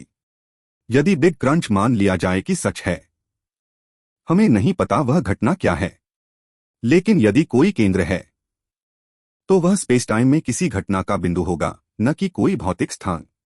और अब अगले अध्याय से हम प्रवेश करते हैं, quantum physics for everyone, astrophysics for everyone by Hiten Shelar पुस्तक। अध्याय 13, क्या वास्तविकता सचमुच वास्तविक है? क्वांटम भौतिकी की विचित्र दुनिया। कल्पना कीजिए एक ऐसी दुनिया जहां पदार्थ के कण किसी दीवार या अड़चन के पार बिना टकराए निकल सकते हों। कल्पना कीजिए वही एक परमाणु एक ही समय में दो या कई स्थानों पर मौजूद हो सकता हो। यह सब उस सवाल से शुरू होता है, क्या हम तरंग हैं या कण? यह सुनने में भले ही अजीब लगे, पर प्रयोग बताते हैं कि कण कभी कभी तरंग की तरह व्यवहार करते हैं। हमने कई प्रयोग किए हैं और पाया है कि परिस्थितियों पर निर्भर करते हुए पदार्थ कभी तरंग बनता है और कभी कण। और प्रकाश, जिसे हम हमेशा तरंग समझते आए, कुछ स्थितियों में कण जैसा व्यवहार करता है, जैसे फोटोइलेक्ट्रिक प्रभाव में। तो फिर प्रश्न उठता है, पदार्थ असल में क्या है, तरंग या कण? जवाब है, दोनों। कुछ घटनाओं में पदार्थ तरंग की तरह, अन्य में कण की तरह व्यवहार करता है। उदाहरण के लिए, अगर पदार्थ तरंग जैसा व्यवहार न करे तो न्यूक्लियर विखंडन में अल्फा कणों के उत्सर्जन जैसा व्यवहार समझाना मुश्किल होगा। ऐसे कई उदाहरण हैं जहां केवल दोनों स्वरूपों की आवश्यकता से ही व्याख्या संभव है। हम जो वास्तविक दुनिया देखते हैं वह मूलतः क्वांटम स्तर पर पदार्थ के यह निर्णय तरंग बने या कण का परिणाम है। यही निर्णय मिलकर हमारी प्रत्यक्ष वास्तविकता बनाते हैं। लेकिन यह निर्णय कौन करता है? क्या कोई नियम है जो तय करता है कि किसी विशेष क्वांटम घटना में पदार्थ तरंग बनेगा या कण? या क्या यह कोई चेतन शक्ति तय करती है, कोई प्रेक्षक जैसा कुछ? यह सवाल पुराना और गहरा है। कुछ अध्ययनों का कहना है कि यदि ब्रह्मांड के बुनियादी स्थिरांक जैसे परमिटिविटी कांस्टेंट का मान अपने दशमलव के 10वें स्थान पर भी अलग होता तो बुद्धिमान प्राणियों का अस्तित्व संभव नहीं होता। वास्तव में यदि किसी भी मौलिक स्थिरांक का मान थोड़ा सा बदल जाए तो जीवन अनुकूल परिस्थितियां उत्पन्न नहीं होंगी। यह बताता है कि हमारा ब्रह्मांड बेहद सूक्ष्म रूप से फाइनली ट्यून है। हर तारा, हर ग्रह और ब्रह्मांड के नियम इस तरह व्यवस्थित हैं कि बुद्धिमान चेतन प्राणियों के विकास और अस्तित्व का समर्थन होता है। सोचिए, यदि प्रकाश फोटोइलेक्ट्रिक प्रभाव में कण के रूप में व्यवहार न करे तो पौधे सूर्य की ऊर्जा से भोजन तैयार नहीं कर पाते, पौधे न हो तो जीवन संभव नहीं। तो फिर यह तय कौन करता है कि प्रकाश कब तरंग बने और कब कण? यह प्रश्न सीधे उस फाइन ट्यूनिंग से जुड़ता है जो यह सुनिश्चित करती है कि ब्रह्मांड हमारे जैसे प्रेक्षियों के लिए उपयुक्त हो। क्या हम, यानी चेतन प्राणी, अपने अवलोकन से क्वांटम तरंग फंक्शंस को कभी कभी कण बनने के लिए कॉल करते हैं? क्या हमारी उपस्थिति और मापन प्रक्रियाएं ही वास्तविकता के रूप निर्धारण में भाग लेती हैं? ये विचार विवादास्पद हैं और आगे के अध्यायों में हम इन्हें विस्तार से जांचेंगे, तर्क देंगे और प्रयोगों की व्याख्या करेंगे ताकि आपकी शंकाएं और संभावित भ्रम साफ हो जाएं। अब आगे बढ़ते हैं। अगले अध्याय में हम इस विषय पर और गहराई में उतरेंगे और देखेंगे कि क्वांटम प्रेक्षण, अवलोकन और चेतना के बीच क्या संबंध बनते हैं ताकि कोई भ्रम न रहे और समझ स्पष्ट हो। Astrophysics for everyone by Hiten Shelar पुस्तक। अध्याय 14, यह ब्रह्मांड वैसा क्यों है जैसा यह है? तो क्या हमने एक कॉन्शियस ऑब्जर्वर्स के रूप में विभिन्न वस्तुओं के वेव फंक्शंस को कभी कणों की तरह और कभी तरंगों की तरह व्यवहार करने पर मजबूर किया है ताकि ब्रह्मांड वैसा बन सके जैसा हम उसे देखते हैं? एक अर्थ में सब कुछ खुद को इस प्रकार बनाता है कि ऑब्जर्वर्स का अस्तित्व संभव हो सके। तो संक्षेप में ऑब्जर्वर्स ही वास्तविकता का निर्माण करते हैं। मैं पहले ही इस विषय पर एक निष्कर्ष तक पहुंच चुका हूं, कहते हुए ऑब्जर्वर्स ही वास्तविकता बनाते हैं। लेकिन अगर मैं इस अध्याय को यहीं खत्म कर दूं, तो मैं कई पाठकों के लिए बड़ी गलतफहमियां पैदा कर दूंगा। तो आइए मैं आपको विस्तार में बताता हूं कि यह पर्यवेक्षण वास्तव में क्या है। जब कोई नहीं देखता, तब क्या चंद्रमा मौजूद होता है? चंद्रमा पदार्थीय कणों से बना है, और ये सभी कण उपपरमाण्विक स्तर पर क्वांटम प्रभाव दिखाते हैं, कभी तरंग, कभी कण। लेकिन जब ऐसे क्वांटम कण एक साथ जुड़ते जाते हैं या उनका आकार बड़ा होता जाता है, तो उनका तरंगसदृश व्यवहार कम होने लगता है। इसीलिए आपकी रसोई तरंगों की तरह व्यवहार नहीं करती जब आप अपने शयन कक्ष में होते हैं। जरा सोचिए, यदि चंद्रमा तरंग की तरह व्यवहार करने लगे, तो संभव है कि आप उसे कभी शनि की परिक्रमा करते हुए पाएं, कभी मंगल की, या शायद दोनों की एक साथ, एक ही क्षण में। यह घटना ब्रह्मांड में ऑब्जर्वर्स के अस्तित्व का समर्थन नहीं करती, और यह हमारी वास्तविकता के विपरीत होगी, और हमारा ब्रह्मांड इस प्रकार काम नहीं करता। क्वांटम यांत्रिकी क्वांटम कम होती जाती है जब हम सामान्य वस्तुओं की बात करते हैं, जैसे ग्रह, तारे या ऐसी कोई भी वस्तु जो क्वांटम स्तर पर नहीं है। लेकिन चूंकि सब कुछ क्वांटम जगत से ही शुरू होता है, इसलिए यह एक निर्णायक और मूल कारक है कि वास्तविकता वैसी क्यों है जैसी यह है। तो ऑब्जर्वेशन इस ब्रह्मांड को वैसा ही बनाता है जैसा यह है। यही वह है जिसकी देखभाल पूरा ब्रह्मांड करता है, सबसे छोटे स्तर से लेकर सबसे बड़े स्तर तक। या यूं कहें, ऑब्जर्वेशन उसी दिशा में बनाता है। तो जब हम सवाल पूछते हैं कि स्पेसटाइम को विशेष बनने की आवश्यकता क्यों महसूस हुई, हमारा ब्रह्मांड फैल क्यों रहा है, यह सब हुआ ही क्यों, तो इसका केवल एक ही उत्तर है। यह अवधारणा पार्टिसिपेटरी यूनिवर्स कहलाती है, जिसमें भाग लेने वाले कोई और नहीं बल्कि हम ऑब्जर्वर होते हैं। इट फ्रॉम बिट यह दर्शाता है कि भौतिक जगत की हर चीज के नीचे एक अमूर्त स्रोत और व्याख्या मौजूद है, कि हर भौतिक वस्तु मूलतः सूचना आधारित है, और यह एक पार्टिसिपेटरी यूनिवर्स है, जैसे जॉन आर्किबाल्ड व्हीलर ने कहा। तो उत्तर यह है कि ब्रह्मांड वैसा ही है जैसा यह है, क्योंकि इसका स्वयं को इस प्रकार बनाना आवश्यक था कि कॉन्शियस ऑब्जर्वर्स का अस्तित्व संभव हो सके। कुछ ही अध्यायों में हमने अपने ब्रह्मांड को देखने का नजरिया पूरी तरह बदल दिया है। यही हमारे ब्रह्मांड की अद्भुतता है। और हमने इस अध्याय में जिस अवधारणा पर बात की, वह वास्तव में ऑब्जर्वर और ब्रह्मांड के संबंध का केवल एक छोटा और मूलभूत हिस्सा है। वास्तविकता में यह अवधारणा इससे कहीं अधिक जटिल है, और अभी भी हमारी समझ उसके बारे में बहुत कम है।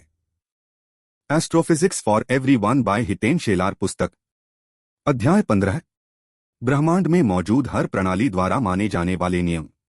ब्रह्मांड में मौजूद हर प्रणाली, चाहे वह तारे हों, सौर मंडल, ग्रह, शरीर की जैविक प्रणाली हो या फिर ब्लैक होल जैसे प्रणालियां, सभी कम से कम हमारे ब्रह्मांड में मौजूद 4 नियमों का पालन करती हैं। इन्हें थर्मोडायनामिक्स के नियम कहा जाता है। अब आइए इन्हें सरल भाषा में समझते हैं। थर्मोडायनामिक्स का शून्यवां नियम।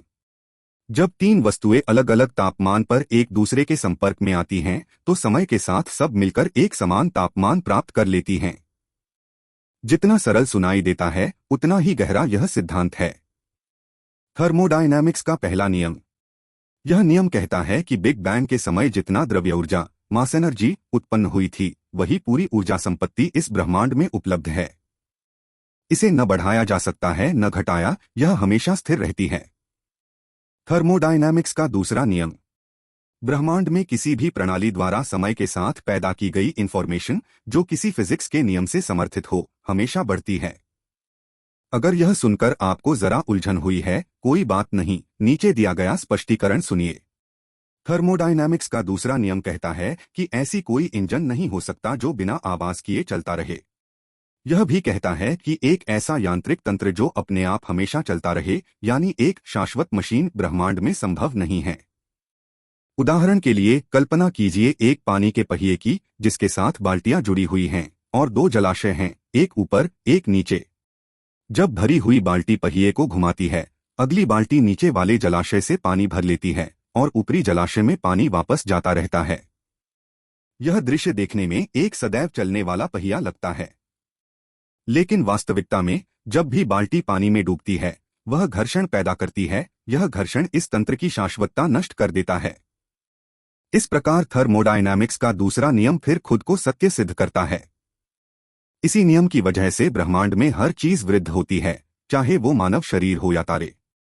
लेकिन ठहरिए, जब हम किसी उपग्रह को अंतरिक्ष में भेजते हैं तो एक बार कक्षा में पहुंचने के बाद उसे अपनी गति बनाए रखने के लिए ईंधन की जरूरत नहीं होती। तो क्या यह फिर से एक परपेचुअल सिस्टम बन जाता है? नहीं, यहां भी घर्षण मौजूद है। घर्षण खाली अंतरिक्ष में? हाँ, क्योंकि खाली अंतरिक्ष वास्तव में खाली नहीं है। क्वांटम स्केल पर वहां वर्चुअल कण मौजूद होते हैं जो थोड़ी सी घर्षण उत्पन्न करते हैं। अब थर्मोडायनामिक्स का चौथा और अंतिम नियम, पूर्ण शून्य तापमान प्राप्त करना असंभव है। यहां तक कि खाली अंतरिक्ष में भी तापमान शून्य नहीं होता। तो तापमान आता कहां से है? कहीं से नहीं, बल्कि क्वांटम स्केल पर मौजूद वर्चुअल कण ही तापमान में योगदान देते हैं। इस तापमान को शून्य बिंदु तापमान, 0 पॉइंट टेम्परेचर कहा जाता है। अंत में एक रोचक तथ्य, हम सब जानते हैं कि हमारा ब्रह्मांड फैल रहा है। लेकिन क्या आप जानते हैं कि यह कारणता, कैजुअलिटी की गति से भी तेज फैलता है? क्या यह फिजिक्स के नियम तोड़ता है? इसका उत्तर है नहीं। और क्यों नहीं, यह हम अगले अध्याय में जानेंगे। Astrophysics for everyone by Hiten Shelar पुस्तक, अध्याय 16, ब्रह्मांड द्वारा अपने ही भौतिक नियम तोड़ना। किसी भी हालत में ब्रह्मांड में मौजूद कोई भी वस्तु भौतिकी के मूलभूत नियमों को नहीं तोड़ सकती। उदाहरण के लिए, ब्रह्मांड की मौलिक गति सीमा, प्रकाश की गति। इस ब्रह्मांड में कोई भी वस्तु इस गति से अधिक नहीं चल सकती, एक को छोड़कर ब्रह्मांड स्वयं। हाँ, हमारा ब्रह्मांड बिग बैंग के बाद से फैल रहा है और समय के एक बिंदु पर इसने एक्सेलरेटेड एक्सपांशन दिखाना शुरू किया। ब्रह्मांड का यह तीव्र विस्तार हमें भौतिकी में एक एनर्जी अनोमली देता है, क्योंकि ब्रह्मांड की कुल ऊर्जा हमेशा स्थिर रहती है। इस अनोमली को एक रहस्य का नाम देकर ढका गया, डार्क एनर्जी। ठीक डार्क मैटर की तरह डार्क एनर्जी ब्रह्मांड की ऊर्जा का लगभग 69% बनाती है, 26% डार्क मैटर और केवल 5% नॉर्मल मैटर। अब सबसे आश्चर्यजनक बात, ब्रह्मांड इस गति से फैल रहा है कि यह गैलेक्सीज को हमसे कैजुअलिटी की गति से भी तेज दूर ले जा रहा है। तो क्या ब्रह्मांड वास्तव में अपने ही नियमों को तोड़ रहा है? उत्तर है नहीं, क्योंकि जो गैलेक्सीज हमसे दूर जाती हुई दिखती हैं, वे वास्तव में प्रकाश की गति से अधिक गति से यात्रा नहीं कर रही। ठीक है, आइए इसे संक्षेप में समझें। जब हम कहते हैं ब्रह्मांड फैल रहा है, इसका अर्थ यह नहीं कि ब्रह्मांड अपने आकार को खींच रहा है, बल्कि स्पेस-टाइम का नया फैब्रिक ब्रह्मांड के हर बिंदु पर उत्पन्न हो रहा है। यह स्पेस-टाइम का जन्म पृथ्वी को सूर्य से अलग नहीं कर सकता और न ही सूर्य को मिल्की वे से। इसका प्रभाव केवल प्रकाश वर्षों दूर के क्षेत्रों में दिखाई देता है। अब मुख्य बिंदु, जब कोई भी वस्तु इस ब्रह्मांड में गति से यात्रा करती है, स्पेस-टाइम उसके लिए स्थानीय स्तर पर बदलता है। लेकिन ब्रह्मांड के विस्तार में गैलेक्सीज हमसे प्रकाश की गति से दूर होती दिखाई देती हैं, पर वे यात्रा नहीं कर रहीं, क्योंकि उनकी स्पेस-टाइम इस गति से प्रभावित नहीं होती।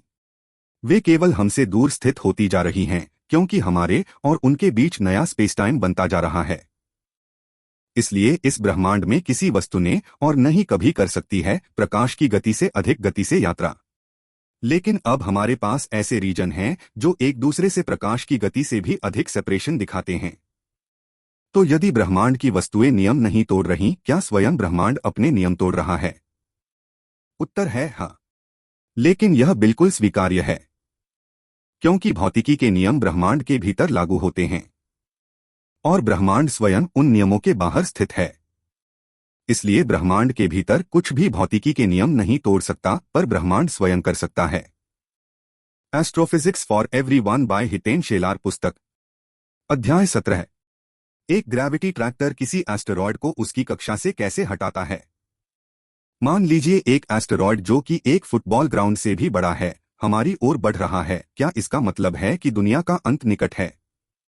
असल में यह निर्भर करता है कुछ तथ्यों पर। एस्टेरॉयड किस पदार्थ से बना है, टकराने का कोण कैसा है, उस एस्टेरॉयड का द्रव्यमान क्या है और उसकी गति कितनी है। यदि एस्टेरॉयड विभिन्न धातुओं से बना है तो वह उन एस्टेरॉयड्स की तुलना में अधिक खतरनाक है जो मुख्यतः कार्बन से बने हुए हों। और यदि टक्कर का कोण 90 डिग्री से कम है तो किनेटिक एनर्जी, हर गतिशील वस्तु की ऊर्जा का एक बड़ा हिस्सा पृथ्वी की सतह को छीलने में खर्च होगा, जिससे शॉकवेव्स कम शक्तिशाली होंगी। लेकिन यदि टक्कर 90 डिग्री के कोण पर होती है तो एस्टेरॉयड की अधिकांश किनेटिक एनर्जी शॉकवेव के रूप में स्थानांतरित हो जाती है और बाकी ऊष्मा के रूप में जब वह पृथ्वी की सतह में प्रवेश करती है। जब ये शॉकवेव्स महासागरों तक पहुंचती हैं, तब सुनामी पैदा होती है जो एक पूरे शहर, देश या संभवतः पूरी दुनिया को प्रभावित कर सकती है। द्रव्यमान और गति की भूमिका को बेहतर ढंग से समझाने के लिए इन्हें एक साथ मोमेंटम, मास वेलोसिटी के रूप में समझना बेहतर है। जब एस्टेरॉयड पृथ्वी से टकराता है तो उसका मोमेंटम पृथ्वी में स्थानांतरित हो जाता है। शायद इम्पल्स, बहुत कम समय में मोमेंटम का स्थानांतरण शब्द यहाँ मोमेंटम के स्थान पर अधिक उपयुक्त होगा। पूरी मानवता खतरे में पड़ जाती है।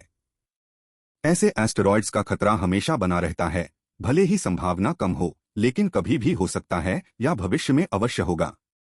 एस्टेरॉयड्स का पता कैसे लगाया जाता है? रात के साफ आसमान में ऊपर देखिए और यदि आप कोई टूटता तारा देखें तो बस ऐसे ही। ये टूटते तारे वास्तव में मीटियोराइट्स होते हैं जो कि किसी बड़े एस्टेरॉयड या किसी धूमकेतु के हिस्से होते हैं। एस्टेरॉयड्स का अपना प्रकाश नहीं होता, इसलिए जब तक सूर्य किरणें एस्टेरॉयड की सतह पर पड़कर परावर्तित नहीं होती, हम उन्हें देख ही नहीं पाते। और उनके आकार, आकृति और कक्षा को समझने के लिए हम रडार तकनीक का उपयोग करते हैं। एक बार ट्रेजेक्टरी गणना कर लेने पर एस्टेरॉयड के भविष्य के मार्ग का अनुमान लगाया जा सकता है। इन खतरनाक पत्थरों से हम कैसे बच सकते हैं? एस्टेरॉयड्स की गति 30 किलोमीटर/s या उससे भी अधिक हो सकती है। उनकी कक्षाएं अराजक होती हैं और सतहें असमतल। ये कारक एस्टेरॉयड्स का पता लगाना कठिन बना देते हैं। किसी एस्टेरॉयड को रोकने का सबसे सही समय तब होता है जब वह हमसे 7.5 मिलियन किलोमीटर से अधिक दूरी पर हो। अन्यथा उन्हें संभावित खतरनाक माना जाता है यदि उनका द्रव्यमान और गति विनाश के लिए पर्याप्त हो, और उन्हें डिफ्लेक्ट करना और भी कठिन हो जाता है। लेकिन एस्टेरॉयड को ट्रैक से हटाया कैसे जाए? उसे न्यूक करना। हाँ, जब एक संभावित खतरनाक एस्टेरॉयड के पृथ्वी से टकराने की भविष्यवाणी की जाती है तब हम उसे न्यूक कर सकते हैं, ताकि या तो उसे सुरक्षित दिशा में धकेला जा सके या फिर उसे नष्ट कर दिया जाए। यह एस्टेरॉयड के द्रव्यमान पर निर्भर करता है कि उसे हटाने के लिए कितने न्यूक्स विस्फोटित किए जाने चाहिए, न्यूटन के तृतीय नियम के अनुसार। किंतु समस्या यह है कि यदि एस्टेरॉयड को टुकड़ों में बांट भी दिया जाए तो उससे बनने वाले मीटियोराइट्स या माइक्रोमीटियोराइट्स हमारे उपग्रहों को नष्ट कर सकते हैं, जिससे आर्थिक हानि अत्यधिक होगी। लेकिन मानव जीवन अधिक मूल्यवान है, इसलिए यह एस्टेरॉयड को नष्ट करने या उसे हटाने का प्रभावी तरीका है। लाइट से एस्टेरॉयड को डिफ्लेक्ट करना। यदि मैं कहूं कि आप किसी धातु की प्लेट या किसी भी वस्तु को केवल प्रकाश डालकर हिला सकते हैं तो आप शायद कहेंगे कि मैं मजाक कर रहा हूं। लेकिन नहीं, मैं मजाक नहीं कर रहा। प्रकाश भी मोमेंटम प्रदान करता है, ठीक एक सामान्य गतिमान वस्तु की तरह। हालांकि प्रकाश का द्रव्यमान नहीं होता, लेकिन उसमें ऊर्जा होती है, और ऊर्जा मास के सिद्धांत के अनुसार प्रकाश का भी अपना मोमेंटम होता है। प्रकाश द्वारा मोमेंटम के स्थानांतरण से जो फोर्स उत्पन्न होती है उसे रेडिएशनल प्रेशर कहते हैं। इसी तरह किसी एस्टेरॉयड को उसकी कक्षा से हटाया जा सकता है। यह एक अच्छा तरीका है क्योंकि इसमें हमें केवल उच्च ऊर्जा वाली प्रकाश किरणों की आवश्यकता होती है जो एस्टेरॉयड पर पर्याप्त मोमेंटम डालकर उसकी दिशा बदल सकती हैं। ग्रेविटी ट्रैक्टर द्वारा एस्टेरॉयड को डिफ्लेक्ट करना। दो द्रव्यमान हमेशा गुरुत्वाकर्षण बल द्वारा एक दूसरे को आकर्षित करते हैं। कल्पना कीजिए कि एक संभावित खतरनाक एस्टेरॉयड पृथ्वी की ओर बढ़ रहा है और हम उसे डिफ्लेक्ट करने के लिए किसी द्रव्यमान का उपयोग करते हैं जो कि एस्टेरॉयड के साथ एक ग्रेविटेशनल टग बनाए। यह द्रव्यमान एक चलता फिरता स्पेसक्राफ्ट होता है जिसमें आयोनिक प्रोपेलर लगा होता है, जिसे हम एस्टेरॉयड के पास होवर करने के लिए भेजते हैं। स्पेसक्राफ्ट को इस प्रकार स्थित किया जाता है कि उसका गुरुत्वाकर्षण खिंचाव एस्टेरॉयड पर उस एस्टेरॉयड बेल्ट के प्लेन के परपेंडिकुलर दिशा में हो। यदि स्पेसक्राफ्ट और एस्टेरॉयड को एक सिस्टम माना जाए तो स्पेसक्राफ्ट की गति में मामूली परिवर्तन पूरे सिस्टम अर्थात स्पेसक्राफ्ट प्लस एस्टेरॉयड के मोमेंटम को बदल सकता है और एस्टेरॉयड को उसकी कक्षा के तल से हटाया जा सकता है। स्पेसक्राफ्ट का एस्टेरॉयड पर गुरुत्वीय बल बहुत कम हो सकता है, किंतु वर्षों तक जारी रहने वाला यह निरंतर खिंचाव एस्टेरॉयड को उसकी कक्षा से बाहर खींच सकता है। इस प्रकार पृथ्वी या संपूर्ण मानव जाति का अस्तित्व सुरक्षित हो सकता है। Astrophysics for everyone by Hiten Shelar पुस्तक, अध्याय 18, टाइम ट्रैवल और ब्लैक होल के भीतर का स्पेस टाइम। इस किताब के शुरुआती हिस्से में मैंने आपको समय की असली प्रकृति समझाई थी कि समय बस एक बहती हुई स्पेशल डायमेंशन है। जैसे हम स्पेस में चलते हैं, सवाल ये आता है कि क्या हम समय में भी चल सकते हैं? क्या हम पास्ट में जाकर प्रेजेंट या फ्यूचर को बदल सकते हैं? यही वो चीज है जिसे हम टाइम ट्रैवल कहते हैं। इसका जवाब है, भविष्य में टाइम ट्रैवल संभव है, लेकिन भूतकाल में नहीं। अब इसे आराम से समझते हैं। समय और स्थान में एक मूलभूत अंतर है। समय हमेशा बहता रहता है और अपने साथ स्पेस को आगे खींचता है। उसका प्रवाह हमेशा एक ही दिशा में होता है, पास्ट से फ्यूचर की ओर।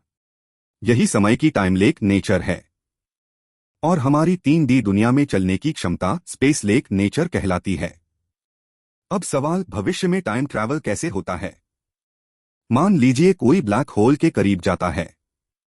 वहां समय उसके लिए धीमा हो जाता है और फिर जब वह वापस लौटता है तो उसे पता चलता है कि ब्रह्मांड में तो बहुत समय बीत चुका, जबकि उसके लिए बहुत कम, यानी वो भविष्य में पहुंच चुका होता है। उसने टाइम ट्रैवल कर लिया होता है। साधारण भाषा में समझें, जब समय स्पेस लेक होने लगता है तो इंसान को फ्यूचर में चलने की आजादी मिलने लगती है, ठीक उसी तरह जैसे हम स्पेस में चलते हैं। यही कारण है कि ब्लैक होल के पास समय धीमा हो जाता है हमारे लिए। पर हर बार ब्लैक होल कहाँ मिलेगा? इसके बजाय अगर हम बहुत अधिक गति से चलें, प्रकाश की गति के करीब, तब भी समय हमारे लिए धीमा हो जाता है। और जब हम फिर रुक जाते हैं तो हम पाते हैं कि हम भविष्य में पहुंच चुके हैं। मैंने चैप्टर में टेंड टू शब्द का उपयोग किया है, यानी समय स्पेस लेक होने की कोशिश करता है लेकिन पूरी तरह नहीं होता, और स्पेस टाइम लेक होने की कोशिश करता है लेकिन पूरी तरह नहीं होता। अगर यह पूरी तरह हो जाए तो स्पेस टाइम ही टूट जाएगा। यही कारण है कि इवेंट हराइजन के पार हमें कुछ दिखाई नहीं देता। वहां स्पेस टाइम ही समाप्त हो जाता है। अब सबसे दिलचस्प सवाल, भूतकाल में टाइम ट्रैवल क्यों असंभव? स्पेस टाइम के भीतर समय की दिशा हमेशा एक ही रहती है, आगे की ओर।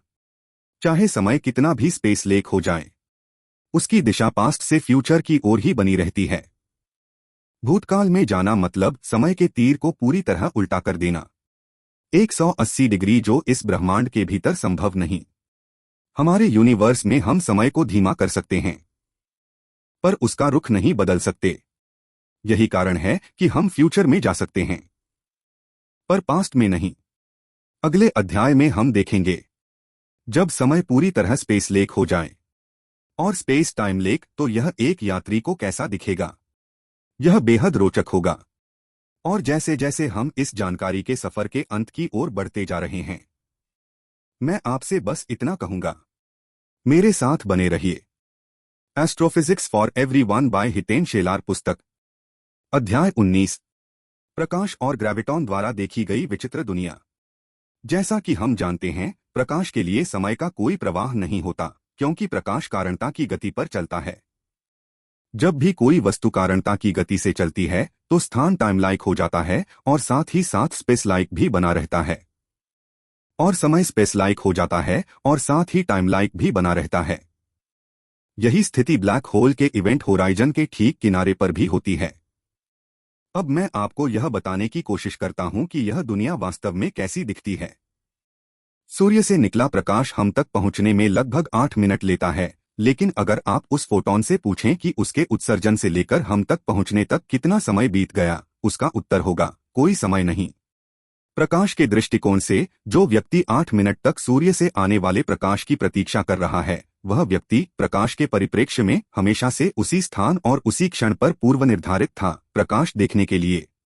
मैं चाहता हूं कि पाठक इस बात पर विचार करे। हमारे ब्रह्मांड में भविष्य की अवस्था किसी निश्चित परिणाम के रूप में नहीं, बल्कि एक वेव फंक्शन के रूप में प्रस्तुत होती है। तो भला यहां कौन सी भौतिकी काम कर रही है?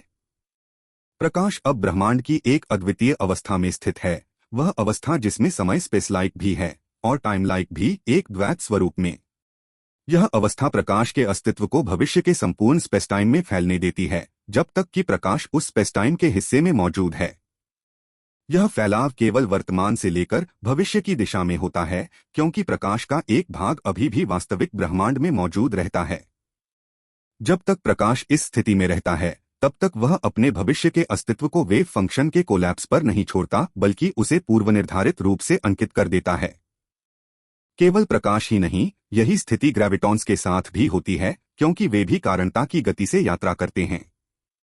यह घटना उस हर चीज के साथ होती है जो ब्लैक होल के इवेंट होराइजन के किनारे पर स्थित होती है। इवेंट होराइजन के पार जाने पर तो कहानी और भी अद्भुत हो जाती है। वहां स्थान वास्तव में टाइम लाइक हो जाता है और समय वास्तव में स्पेस लाइक, जिससे स्पेस टाइम और टाइम स्पेस का अद्भुत अदलाबदली स्वैप पैदा होता है। इसके बारे में हम अगले अध्याय में और विस्तार से चर्चा करेंगे। अध्याय 20, ब्लैक होल के इवेंट होराइजन के बाद।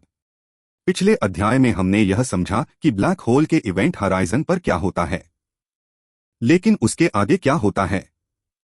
इवेंट होराइजन पर समय स्पेस लेक हो जाता है और साथ ही टाइम लेक भी बना रहता है। वहां वह अपना द्वैत स्वभाव दिखाता है। और स्थान टाइम लेक भी हो जाता है और साथ ही स्पेस लेक भी बना रहता है, वह भी द्वैतता दिखाता है।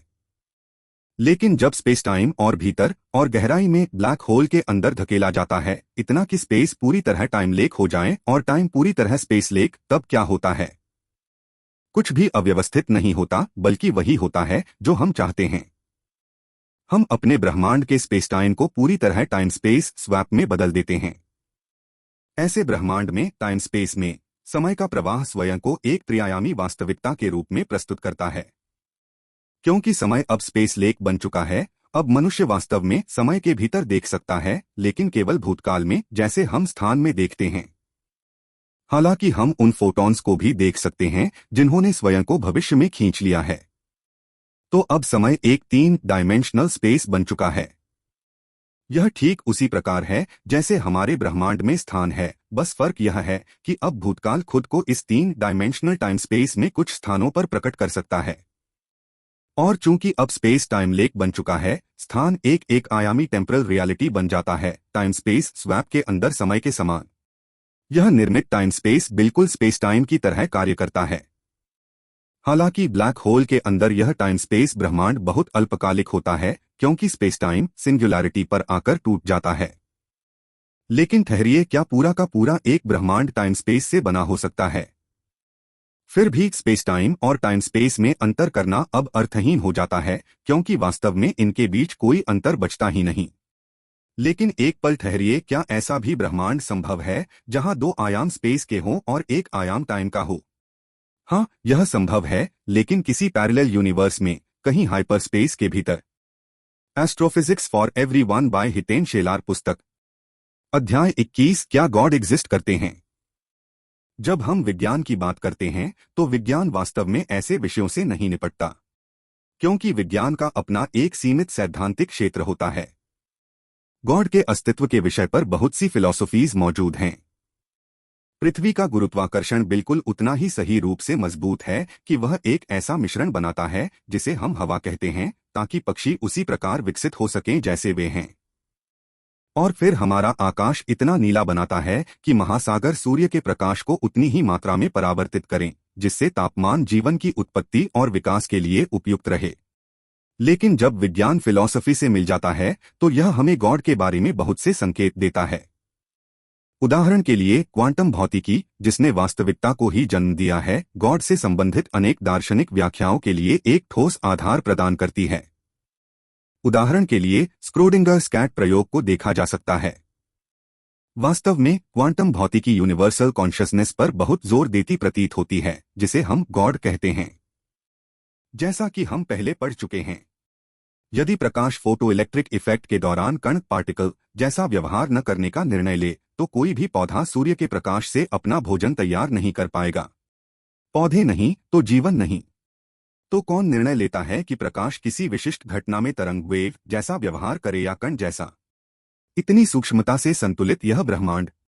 इस प्रकार एक भौतिक विज्ञानी और दार्शनिक के रूप में कोई यह समझ सकता है कि ब्रह्मांड की व्याख्या करने के लिए भौतिकी को सार्वभौमिक चेतना की आवश्यकता पड़ती है।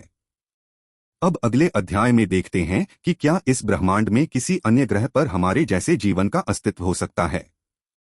Astrophysics for everyone by Hiten Shelar पुस्तक, अध्याय 22। क्या हम इस ब्रह्मांड में अकेले हैं? आज तक एलियंस के अस्तित्व का कोई ठोस प्रमाण नहीं मिला है, हालांकि बहुत से लोग दावा करते हैं कि मिला है। लेकिन क्या वे सच में कहीं वहां बाहर मौजूद हैं? किसी दूसरे सौर मंडल में कोई ऐसा ग्रह जो हैबिटेबल जोन में स्थित हो, यानी जीवन के बनने के लिए उपयुक्त क्षेत्र, हमें वहां एक्स्ट्राटेरेस्ट्रियल लाइफ मिलने की संभावना देता है। हमारा ग्रह पृथ्वी, जो हमारे सोलर सिस्टम में है, वो मिल्की वे गैलेक्सी का हिस्सा है, जिसमें 3200 से भी अधिक स्टार सिस्टम्स मौजूद हैं, और इसके अलावा ऑब्जर्वेबल यूनिवर्स में अनुमानित 3 ट्रिलियन से अधिक गैलेक्सीज हैं। इस दृष्टि से देखें तो एलियंस का मौजूद होना अत्यंत संभावित लगता है। क्या एक्स्ट्राटेरेस्ट्रियल लाइफ हमसे अधिक बुद्धिमान हो सकती है? हमें नहीं पता। एलियंस शायद टाइप 2 सिविलाइजेशन भी हो सकते हैं, ऐसी सभ्यता जो किसी तारे की संपूर्ण ऊर्जा का उपयोग करने में सक्षम हो। एलियंस उन्नत मानव भी हो सकते हैं। अगर वे हमसे मिलें तो हमें उनसे सीखने का एक अद्भुत अवसर मिलेगा। और साथ ही वे सिर्फ बैक्टीरिया या यूनिसेल्यूलर जीव भी हो सकते हैं। जुपिटर का चंद्रमा यूरोपा बहुत संभावित उम्मीदवार है जहां जीवन मौजूद हो सकता है, क्योंकि वहां बर्फ की परतों के नीचे तरल जल मौजूद है, जिनकी मोटाई कई किलोमीटर तक है। यूरोपा को सूर्य से कुछ प्रकाश मिलता है, लेकिन इतना नहीं कि बर्फ के नीचे का पानी अपने आप तरल बना रह सके। तो यूरोपा को वह अतिरिक्त ऊर्जा कहां से मिलती है? उत्तर है जुपिटर की टाइडल ग्रेविटी। जुपिटर की टाइडल फोर्स यूरोपा के आकार में हल्का सा विकार उत्पन्न करती है। यह यांत्रिक ऊर्जा विभिन्न आणविक बंधनों के टूटने से हीट एनर्जी में बदल जाती है, और यही ऊर्जा यूरोपा के अंदर पानी को तरल रूप में बनाए रखने में सहायता करती है। इसे एक टेनिस बॉल के उदाहरण से समझा जा सकता है। जब रैकेट बॉल से टकराता है तो बॉल क्षणिक रूप से विकृत होती है, और उसी डिफॉर्मेशन के कारण उसमें ऊष्मा उत्पन्न होती है। इसी प्रकार यूरोपा को जो ऊर्जा मिलती है वह जुपिटर की टाइडल ग्रेविटी से मिलने वाली विकृति के कारण उत्पन्न होती है। भले ही टेनिस बॉल वाले उदाहरण जितनी स्पष्ट न हो, लेकिन पर्याप्त है ताकि पानी तरल स्वरूप में बना रहे। नासा द्वारा 2024 तक एक मिशन योजना बनाई गई है ताकि यूरोपा पर जीवन के उपयुक्त परिस्थितियों की जांच की जा सके। यदि वहां हमें सकारात्मक परिणाम मिलते हैं तो यह मानव इतिहास की सबसे बड़ी उपलब्धियों में से एक होगी। अब प्रश्न आता है, क्या हमारे यूनिवर्स के अलावा किसी दूसरे यूनिवर्स में भी एलियन जीवन हो सकता है? बहुत रोचक विचार है ना? यदि मल्टीवर्स मौजूद है तो उसके प्रत्येक यूनिवर्स में जीवन होने की संभावनाएं और भी बढ़ जाती हैं। तो यदि हम अपने यूनिवर्स में सच में अकेले हैं, तो शायद किसी अन्य यूनिवर्स में एलियंस मौजूद हों। अब बात करते हैं बल्क बीइंग्स की, यानी मल्टीडायमेंशनल जीवों की। ऐसे बल्क बीइंग्स के अस्तित्व का कोई प्रमाण नहीं है। यदि गॉड 10 या 11 डायमेंशंस में विद्यमान है तो हम उसे बल्क बीइंग, बल्क एलियन जो चाहे कह सकते हैं। एलियंस के अस्तित्व की संभावना बताने के लिए एक प्रसिद्ध समीकरण मौजूद है जिसे हम ड्रेक इक्वेशन के नाम से जानते हैं। यह समीकरण हैबिटेबल ग्रहों की संख्या, तारों के आसपास ग्रहों की उपलब्धता आदि अनेक कारकों को ध्यान में रखता है। इस यूनिवर्स में केवल हमारा ही जीवन रूप होना वास्तव में अत्यंत दुर्लभ स्थिति होगी।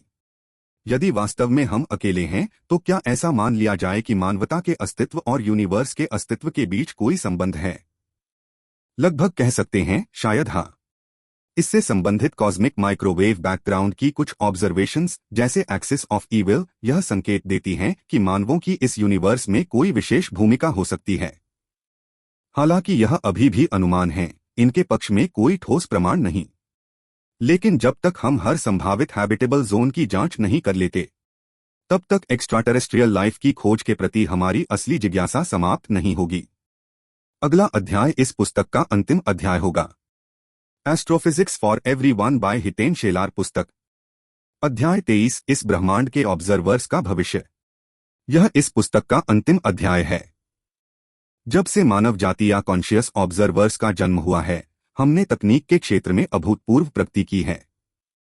जितना अधिक हम तकनीकी रूप से उन्नत होते हैं, हमारी ऊर्जा का उपयोग करने की प्रवृत्ति भी उतनी ही बढ़ती है।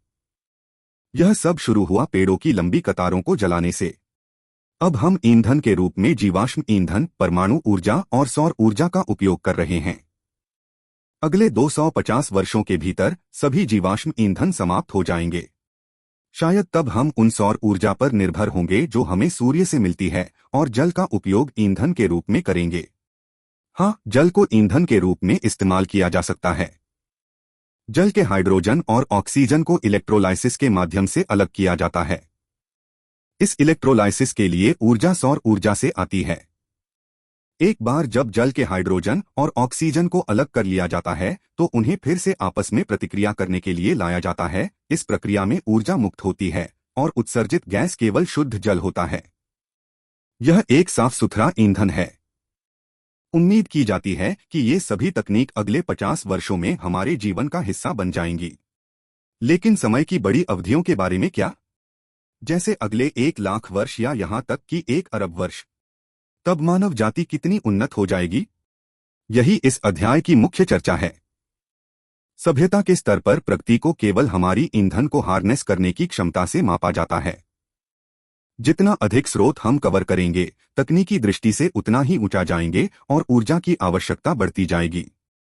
हमारा सूर्य अपने ईंधन को जल्द ही समाप्त कर देगा और अपने सभी परमाणु ईंधन को खो देगा। उसके बाद सूर्य अपनी विस्तारित वातावरण में पृथ्वी को निगल लेगा।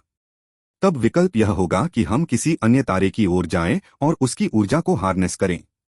लेकिन जब हम अपनी आकाशगंगा के सभी सितारों की ऊर्जा हार्नेस कर लेंगे तो फिर क्या? तब हम किसी अन्य आकाशगंगा की ओर बढ़ेंगे। संक्षेप में, हम ब्रह्मांड के हर ईंधन को जलाकर खत्म कर देंगे और अंत में हमारे पास केवल ब्लैक होल्स बचे रहेंगे। इन ब्लैक होल्स से ऊर्जा हार्नेस करने के बाद जब ब्रह्मांड में कोई ईंधन उपलब्ध नहीं रहेगा, तब शायद हम अपने ब्रह्मांड को ही बदल सकते हैं। यानी हम हमारे ब्रह्मांड से किसी दूसरे ब्रह्मांड में जा सकते हैं। एक चीज जो निश्चित रूप से कही जा सकती है, वह यह कि भविष्य में जो भी सर्वोत्तम तकनीक हम बनाएंगे, वह ब्रह्मांड के किसी न किसी हिस्से में अभी मौजूद है।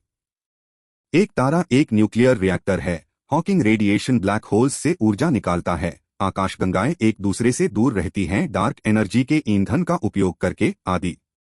सभी विशेष चीजें जो हम करेंगे, उनका उद्देश्य प्रकृति को समझना और मानव जाति के लाभ के लिए उसे दोहराने की कोशिश करना होगा। निष्कर्ष यह है कि हम अभी तक इस ब्रह्मांड की खोज की शुरुआत ही कर पाए हैं। यह अनंत ब्रह्मांड अब भी कई रहस्यों से भरा हुआ है, जिन्हें खोजा जाना अभी बाकी है। यह पुस्तक केवल शुरुआती स्तर की थी।